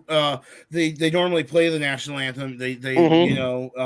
But for some reason the Lord knows the music stopped. We had a technical difficulty. Yeah. And they're like, sing it. I'm like, I ain't singing it. I'll start it, but I ain't singing it. You're nuts. I'll get the crowd to sing it. So there you go. I ain't doing that. So there you go. Anyway, go ahead, Luke. I'm sorry. Well, like I said, before we got on the discussion of the national anthem, right now we actually have a guest. If you were the program, did Luke? Known very well by the Wrestle Talk to ask a question of Ivar the Micro here this evening on episode 377. Let's go ahead and bring him in. You'll see him in just a couple weeks right here as one of the new hosts of the Wrestle Talk podcast, Sonny Money Mayo. Sonny, welcome to the program. You got a question? What's up? And you're with Ivar. What's up, Money? What's going on, gentlemen? Luke, Chris, you guys have been doing a spectacular job tonight, man. I've been in the comment section all night. I've been sharing like I do every Tuesday. You guys are killing it tonight on Wrestle Talk Podcast. So props to you fellas. Ivar, how are you tonight, sir? What's up, man? How you doing? I'm doing spectacular, man. I caught the beginning of your interview here, man, and I had to jump on. I wasn't planning on jumping on tonight. I was planning on just hanging back in the comment section. But with you being on here tonight, man, I had to jump on. I have a question for you. First of all, you're an inspiration, man. You're an inspiration for me. Thank you so much, man. I want to know, with you now being in the business and performing at shows, do you have people come up to you and say the same thing to you? I mean, people with disabilities or people even not with disabilities, because your story of not even being able to walk to now having some Hulk Hogan pythons, bro. I've seen them arms. Thank you. Have you had fans or even other wrestlers or people in the business come up to you and say that you are an inspiration to them? That's the best part of this whole thing is that because with World League Wrestling, I worked for them for 3 years. I was an announcer for them.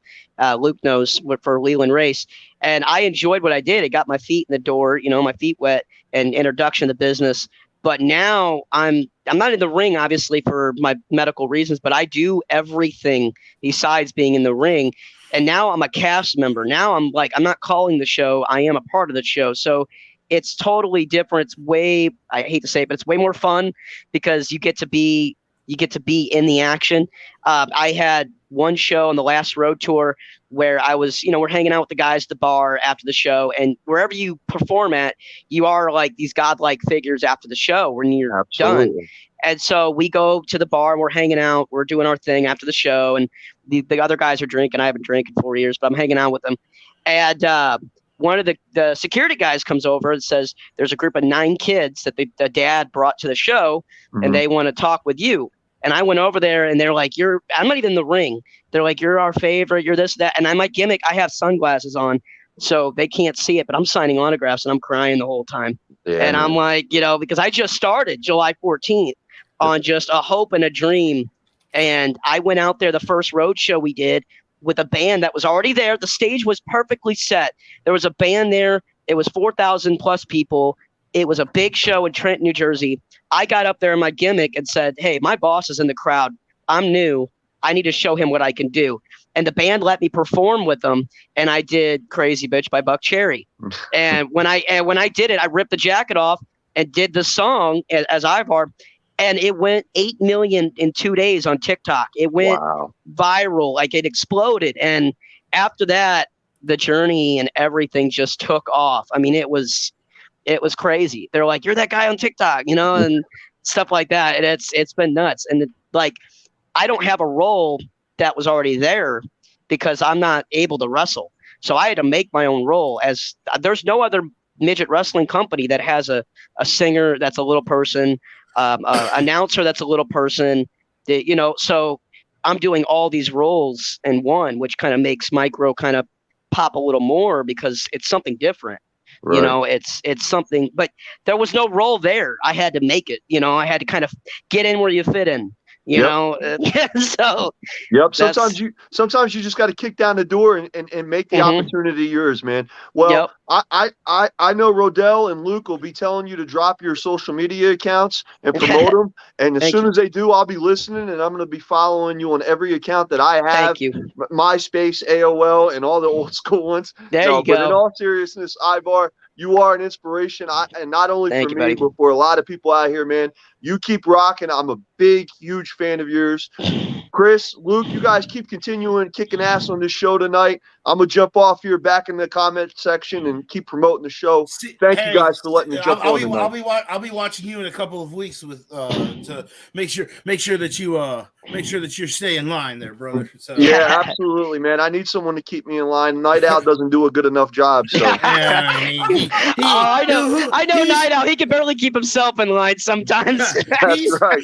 He's probably already preparing for the Chiefs. You guys are probably preparing. Oh yeah, he's preparing for the Chiefs game for sure. Absolutely. And he hates every time I'm just gonna say because I love my brother. Tighten up. So yeah, I love that guy, Night Owl, man. I haven't talked to him in a minute. Yeah, I miss him. Oh my. Well, again, thank you so much, guys. I'm going to jump off here. I'm going to continue to watch this interview. Thank you so much, Ivar. I appreciate the time and opportunity, man. Thank you again. Thank you, man. Peace out, guys. Cool. All right. Well, I say we're still here with Ivar the Micro. And Ivar, I'm going to go back here real quick. You talked about your time in WLW. You talked about having the opportunity to work with Leland Race. One of the things here, and as you notice over my shoulder, I don't know if you can tell really well on your camera or not, I have a picture from back in the day, many, many years ago. And Chris, you remember that night very well. I see Harley in the middle. Yep, Harley's in the middle. That was actually another member of the Roberts family, my older brother, who was in the ring. We were in a tag team matchup, and Harley Race was in attendance. I have to ask you, being around WLW as long as you have, do you have any information or any things that Harley told you during your time there? When it was 3 months into the job, I just started announcing, and Leland started giving me the ball and letting me roll with it because he was like, he didn't know what to expect, but he's like, obviously you've done some of this before, and I had never called wrestling before, so I kind of told a little fib that I've called all that before, and so I got in there and just did it, and I'll never forget. He rolls up in the electric wheelchair at one of the World League Wrestling shows on Saturday night. And he said, son, he didn't call me Dylan, or Ivar. He called me. It's like, son, I got a chance to listen to your first match with Scott Steiner that you called when he was special guest. Good job. And that's all he said. And he wheeled away. And I was like, I didn't know what to say. Because, I mean, that's Harley Race, and I'm representing his company on the television announcing. And for him to tell me, like, I like what you're doing, that was... I bet that put a little bit of spring in your step. Oh, yeah. I worked as hard as I could. Puff your chest out a little bit. Like, yeah, I talked to Harley. I was driving. I was Harley Race. I was going and working. I was still working a day job every single day. And I was working 8 hours a day. And then I would drive an hour to go to the studio every night to Troy, Missouri from St. Charles. I'd drive an hour every single day to do studio work for him and to get in the studio. And I wasn't getting much, like, he's paying gas and stuff, but you do what you got to do to get in, to be a part of it. Got a chance to be on TV. You just want to get your foot in the door. And people thought I was crazy. People thought I was nuts. When I started for Dynamo, I wasn't a ring announcer. Luke was the ring announcer. We didn't have a media department yet. So Luke was just like, hey, do you want to do like security or sit at ringside with me and make sure there's a story about the first show I did working as a timekeeper. You got to share it. You've already given it away. First show as a timekeeper / security. We had decided to have a fan that decided he wanted to jump the barricade and wanted to take out a manager. I'm like, oh God. And this dude, Luke will attest, this dude was a lot taller than me and probably could have killed me.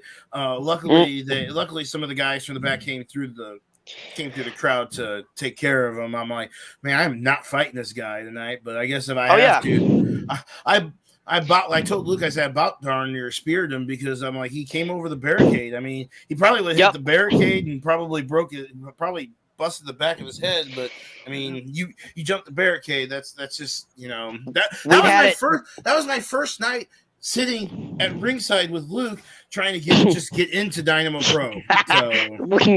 He's like, welcome to the business right after that. Yeah. Well, and that's the one thing too, as you sit here and talk about Chris. Chris had been around the wrestling industry for the better part of about a decade already.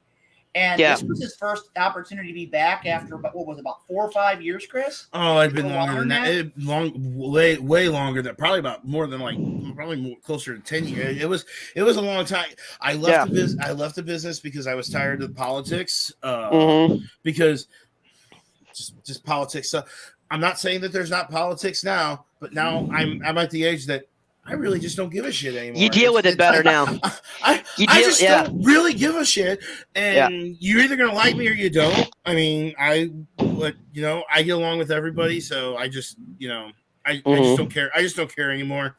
Yeah. I put the politics. I put the politics aside because we're all working for just about the same thing. So okay, well, Chris. This is gonna be a first time here, and I've known Chris for the better part now of 20 plus years. Here is my attempt at my interview questions. Goodbye, interview questions. We're gonna go ahead and we're gonna kind of change gears here a little bit. I don't know. I know you were watching the program earlier on tonight, Ivar. The question we have, one of the first ones I have for you, it's a two-part question. First one is this: you've heard so much recently in 2020, 2021, and 2022. About the idea of the opening of the forbidden door and seeing wrestlers from different promotions go all over the place as of late. What are your views on this forbidden door that people have been talking about? I think it's kind of cool because it's kind of brings that unexpected vibe back. Where back in the WCW, WWF days, whenever you didn't know who was going to pop on what show, it's kind of like, but now it's so much harder to have any surprises in wrestling because of all the social media and everything that gets leaked and this and that. I'll never forget the best WrestleMania that I've ever been at was the one in Orlando when the Hardys came back. I was there because it was the first time you kind of knew that they were in talk, but it was kind of a surprise too. I'll one up that more recent. I think the last time I literally screamed like a true wrestling fan was Royal Rumble 2020, I believe, when Edge came back. That was probably my favorite. That was probably one of my favorite moments. You kind of yelped a little bit last year whenever Christian came back, but Edge recently, that's the last one that really got me. And he still goes at a high level too, which is really impressive. To still get in there and when you come back like that, you gotta at least go to the level that you were at or one up it. And that's the danger of these guys coming back. Like when Jericho does his thing in his age, you can't become a parody of yourself. And that's what kind of scares these people. And you got to still perform. And it's like, you got to one up. I know when I do these performances for Micro, I'm always trying to one up than the last one. It has to either sound as good or better. And it's scary sometimes because even if you're sick, I performed on that stage for 4 straight days, didn't have COVID. I tested negative, but I performed with 102 temperature. I had an infection, and I performed for 4 straight shows, dripping sweat, standing on that stage about to fall over. My knees were shaking, and didn't show the crowd that though. When I go up there, it's strictly business, and I would break myself in half for this Micro Wrestling because they've given me everything. Luke's brother always told me, because I'm a DJ. I was a DJ for a long time as well. He's like, when you're in, you got to put on that what they call the BFS, the big fake smile. Yep.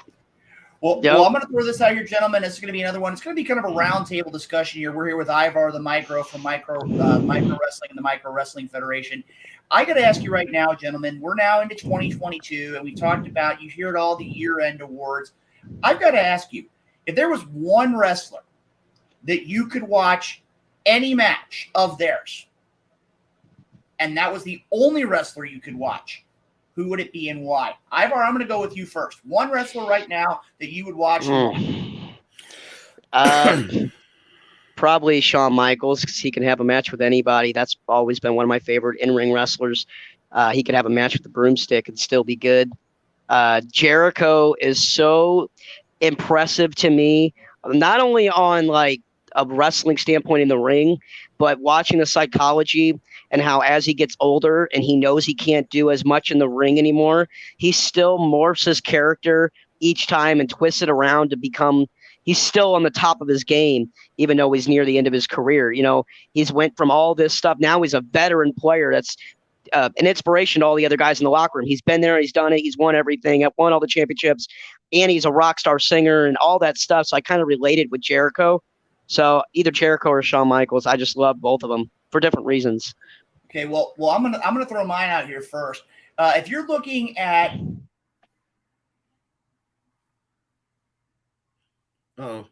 He froze. He did freeze. Luke's never looked back. But I will go ahead and talk and be like, I think my guy would be Kenny Omega. I think. Oh yeah. When Kenny Omega was on, he was on. Luke, you froze for a minute there. So okay. Well, so I jumped in there. I said Kenny Omega because And apparently he was doing all of this stuff this past year. He was doing it injured. He was doing it where he wasn't 100%. So if anyone deserves any time off, it's Kenny Omega.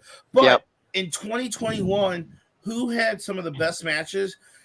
Bryan Danielson / Daniel Bryan. He main evented WrestleMania against Edge and Roman Reigns. He had that great match versus Roman on SmackDown. Then comes to AEW, has a 60-minute time limit draw or a 30-minute time limit draw with Kenny Omega, and has already in 2022 had a 60-minute draw with Adam Page, and then this past week he had another great match against Adam Page After a career-threatening injury, coming back. Right. Yeah. Yes, you know. Well, I got to tell you right now, guys. Now that my feed seems to be better, and just to let you know, all my technology is where it's supposed to be. So I don't know why everything happened the way it happened. Are you using the Ethernet cable? Yes, I have. Okay. Is your signal booster on? But no, seriously, if you go back to the old school, I would have to say with Harley Race. I remember growing up in the Wrestling at the Chase era, my brother, my mom, my dad, everybody watching Harley Race. And the one thing I miss would be the idea, and I know there's not a lot of it around, would be matches with him. And I always heard stories about him and Larry the Axe Hennig. I heard about them being a tag team very early in his career, and that would be some matches I would love to see. I would say right now, and Chris, this is going to surprise you. I would say right now, if I was going to watch, and there's not a lot of them on the main level, right now I'd have to say mine would be MJF.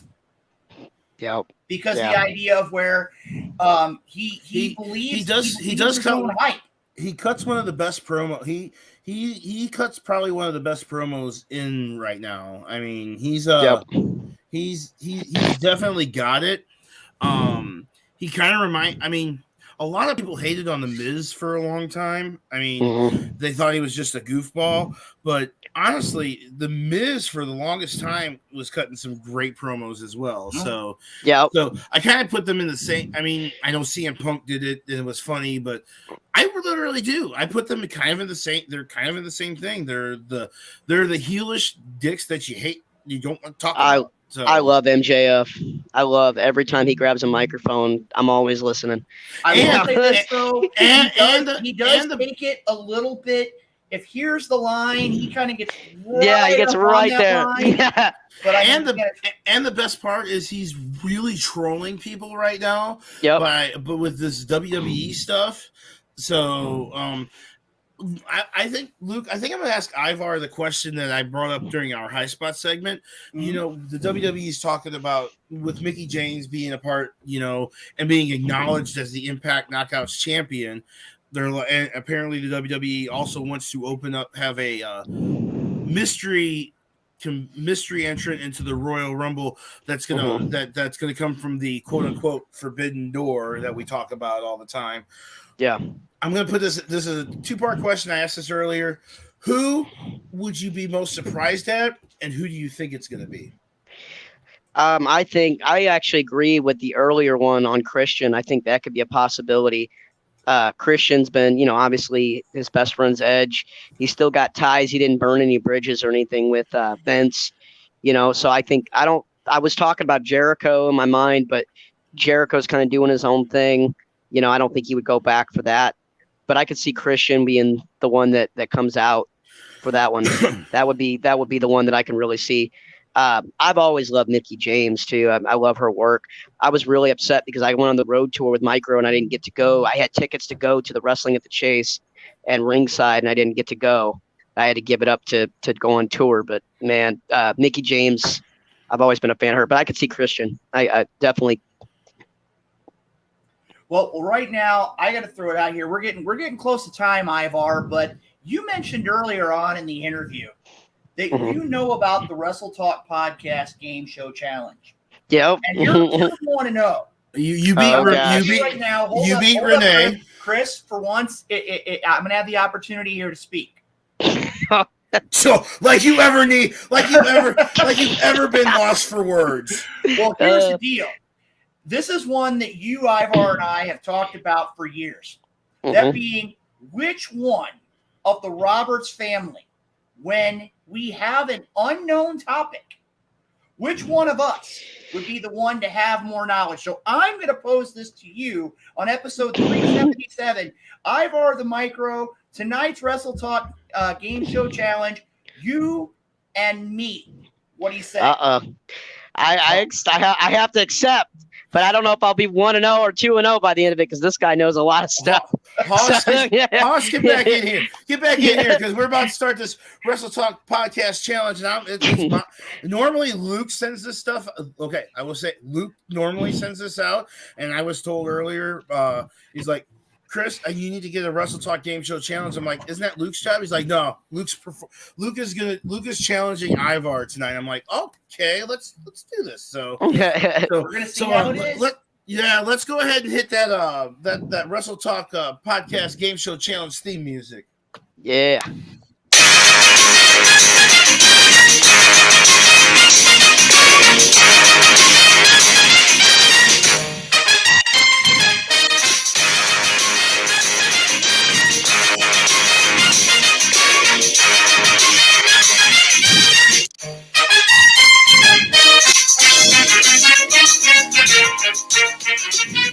Okay, now, Chris, before we get started, I do have a lifeline, right? No. Do I No have a lifeline. 50-50? No 50-50, no calling a friend. Do I have a free spin? No, you don't have a free spin. You're not. There's no daily doubles. There's no. Hey. There's no golden can. Also, side note: if you guys ever want me to take that song before that and rock it out a little bit, kind of put a spin on it, I can for you. Hey, I may take you up on that. Yeah, You are the tiniest rock star in all the world. You might be able to get that taken care of here. So we're going to go ahead and turn things over to Chris Rodell for tonight's episode of the world famous Wrestle Talk podcast Game Show Challenge. Just to remind you of the rules, it's a best 2 out of 3 falls. I'm going to give you a wrestling. We're going to give you a wrestling topic, and then I'm going to ask you 3. We're going to ask 3 questions. First person to get 2 right will be the winner. We do have a 1 if you don't get it, but tonight, since we're having a family reunion, we've had Ace Roberts on earlier, we got Ivar on now. It's a Roberts family reunion. We're going to talk about famous wrestling families. I'm going to name off people in the family. Hoss is going to be the judge, so Hoss, be ready to name who said it first. I'm going to give you names of people in the family. And once you know the answer, shout it out, and we will first person to get 2 right. All right, Luke, are you ready? I am always ready for the game show challenge. Ivar, are you ready? Good. All right, let's start the Wrestle Talk challenge. The first family I'm going to give you: Shaw, Gory. I believe Luke Hoss. Did Luke say it? Was Luke that said it first? I didn't. I'm kind of lost on that one. Guerreros. It is the Guerrero. It is the Guerrero family. So Luke is up. Luke is up 1-0. So you're giving out first names, and then we got to. Yes. Okay. I'll give out first names, and then you name you name the family. So, all right. Second one. I only got 5 in this one. So if you don't get it by 5, then I don't know what to tell you. So, all right, here we go. Scott, Steve, Steiner, Armstrong. Luke is correct. It is the Armstrong the Steve, family. yeah, the Steve one, man. Dang. Yeah, you jumped so quick. So that's 2. That's 2. Yay. Ivar is Hold up, 1-1. Chris. Hold up. Being respectful here, and because I'm going to give some props here to Ivar. Tell you what I'm going to do. Let's go ahead and throw all 4 questions, and we'll see if Ivar can come back. Okay. Would you want to? We just want to throw out the first question, maybe because you didn't understand the rules. So yeah, I think let's go ahead and do okay. it. You don't have to, that's Okay. up to you. Okay. All right. Let's try this. This is question. So Luke is up 1-0. All right. Here we go. Ross, Teddy, Keith, Bruce, Brett, Pritchard. Oh, Hart. Yeah, he got it. Dang it, he got it. Luke got that one. It is the Hart family. So Luke Roberts, is this your first time? This is your first time participating, isn't it? I think so. Luke. All right, Hoss, hit that winner's. You got it. All I do is win, no matter what. Got money on my mind, I can never get enough. And every time I step up in the building, everybody hands go up. And they stay there, and they stay there, and they stay there. Down, up, down, up, down. 'Cause all I do is win.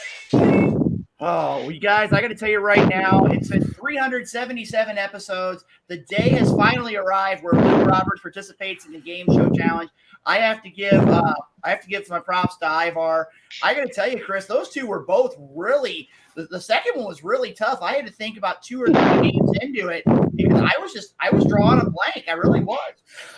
He's always been really good at that trivia. I knew my Jeopardy of the record was going to be hit some Jeopardy there. Well, when I was putting it together, I really just Googled, but I didn't want to give like the real names out first. I kind of wanted to start with like people that maybe you didn't recognize, and then build up to the people that you recognize. So so it was kind of a last minute thing, but I think it worked out well. Ivar, it's been a pleasure, a very much pleasure. Thank you guys. You on the show.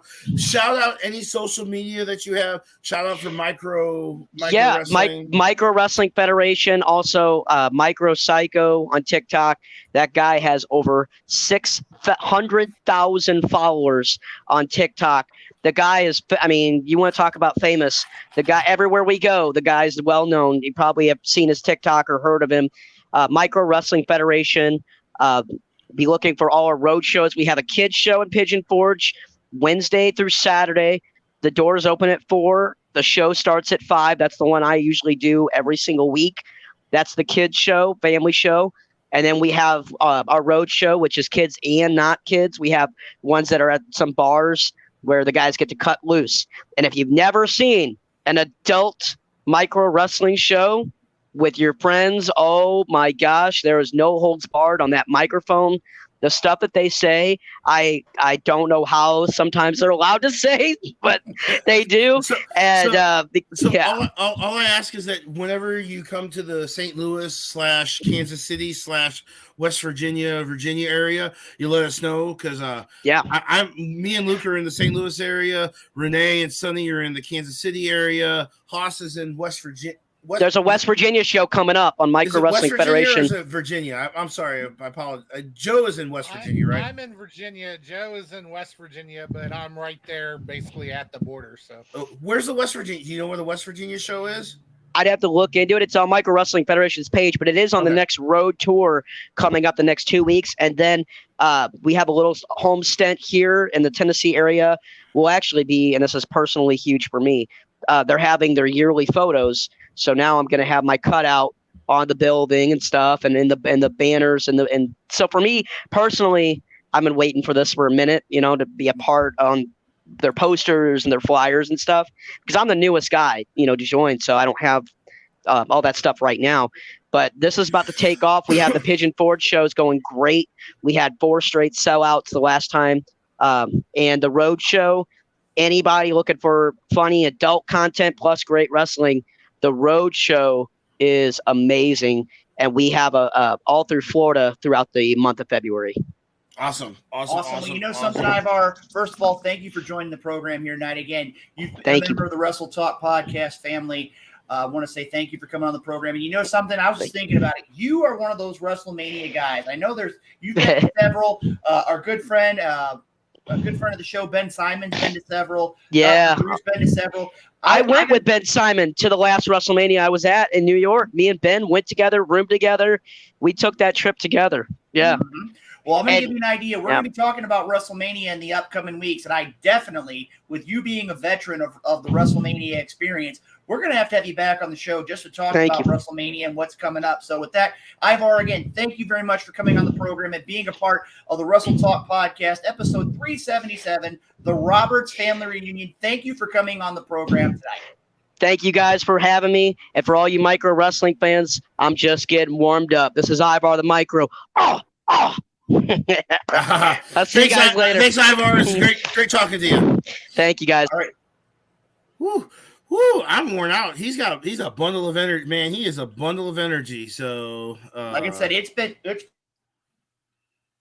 Luke froze up again. He's not using his Ethernet cable, but no, I mean, what'd you think of the interview, Hoss? I mean, I know you were listening backstage, so. Oh yeah, I was listening through the whole thing, and it was a great interview, both first and second hour. And I'm definitely going to look up that show in West Virginia, and hopefully it's close enough I can make it. And, right. Just maybe a hop, skip, and a jump, maybe. But sounds like they're touring a whole bunch. So we're getting near the end. I want to shout out one more time: the Wrestle Talk Royal Rumble watch party takes place the night of the Royal Rumble at Kincaid at Oak Park Mall in Overland Park, Kansas. $20 gets you in the door with unlimited gameplay, a drink, a slice of pizza. Starts at 5:00. I know the Night Owl is going to be there. Sunny Mail will probably be there as well. So make a point to be there. Get yourself to Kincaid, one of our great sponsors. Hoss, you want to shout out the rest of the sponsors for us? I'm honestly not sure which ones you hit now. Well, go ahead. We'll give them all. We'll all give them one more opportunity because they are such strong supporters of the everything combat. Everything Combat, Kincaid Arcade, Esports Bar Kansas City, Interstate 70 Sports Media, Royal Mills Transportation, Painter Dreams Production, who actually helps us with our website, and then Rathbun Engraving, who makes these mug. Beautiful mugs, and you can get your name engraved on it. Only $20 plus shipping. Hit one of us up. We'll be glad to hook you up with one. Me Fiesta Rentals, and of course, the world's premier fantasy wrestling group, the FWWC.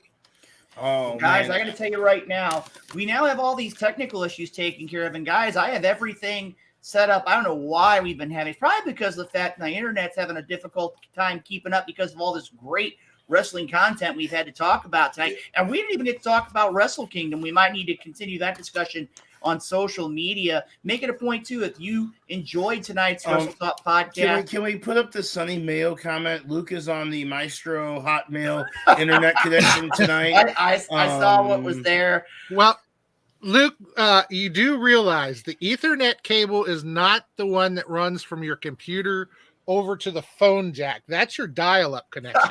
You realize that, right? It goes to the modem. So I know the Ethernet cable and where it goes. Like I said, it's been one of those tonight. It's been definitely an interesting night, but it's been a great night of professional wrestling information. Make it a point. Check us out online, social media, Facebook, Twitter, Instagram, YouTube. Also check us out, WrestleTalkPodcast.com. Gentlemen, it's been a great show. Always a great time here on the Wrestle Talk Podcast. Again, can't do much else here tonight. I just got to say, it was a great show. Luke, let me tell you, Luke and Haas, this is our first time 2022 Wrestle Talk's kind of, we're going to have more permanent type hosts, on certain weeks. I'm honored to be a part of the Wrestle Talk podcast family now. Me and Luke are going to be here every second Tuesday of the month. You'll probably see me jump in occasionally. I'm sure life happens to everybody, so we'll have fill-in guests, occasionally. So guest hosts. So I am so happy to be a part of it. I know I get to work with Haas. I get to work with Luke. It's not that I don't see Luke enough anyway. And next don't forget Richard Douglas. Next week we got Renee and Dick Douglas back. And I will actually be joining them for because that. You're gonna moderate the ISP Cisco. interview. Yeah, Cisco interview, right? Yes, I will be there. Or help moderate. Hopefully they're in the different rooms so you don't have to be. And then I believe in the fourth Tuesday of the month, it's going to be Luke and Money Mayo. So we'll have a look at that. So it's cool. We got great thing. Maestro will be here. I wish I had some great words like the Maestro normally says. We need to record the Maestro saying that, so when he can't be here, we can actually just play his words that he always says. So. Yeah, that is true, Chris. Well, like I said, guys, it's been a great show. Next week, episode 378, right here on the Wrestle Talk podcast. 377. No, 378 is next week. Okay. 377 was tonight. 378 right, okay. Next week. But ladies and gentlemen, I think that's going to wrap us up here for tonight on the Wrestle Talk podcast. I want to thank all the great listeners and viewers who've been putting out the comments tonight. Make sure to share it with all your friends. We're going to be right back here next Tuesday night, 7 to 9 p.m. Central, 8 to 10 Eastern, with the Wrestle Talk podcast. For Chris Rodell, Hardcore Hoss, this is Luke Roberts. Look forward to seeing you next week. And also make sure to check out the FWWC tonight on Thursday at 7:30 p.m. right here on the Wrestle Talk podcast. See you soon. All right, see you guys.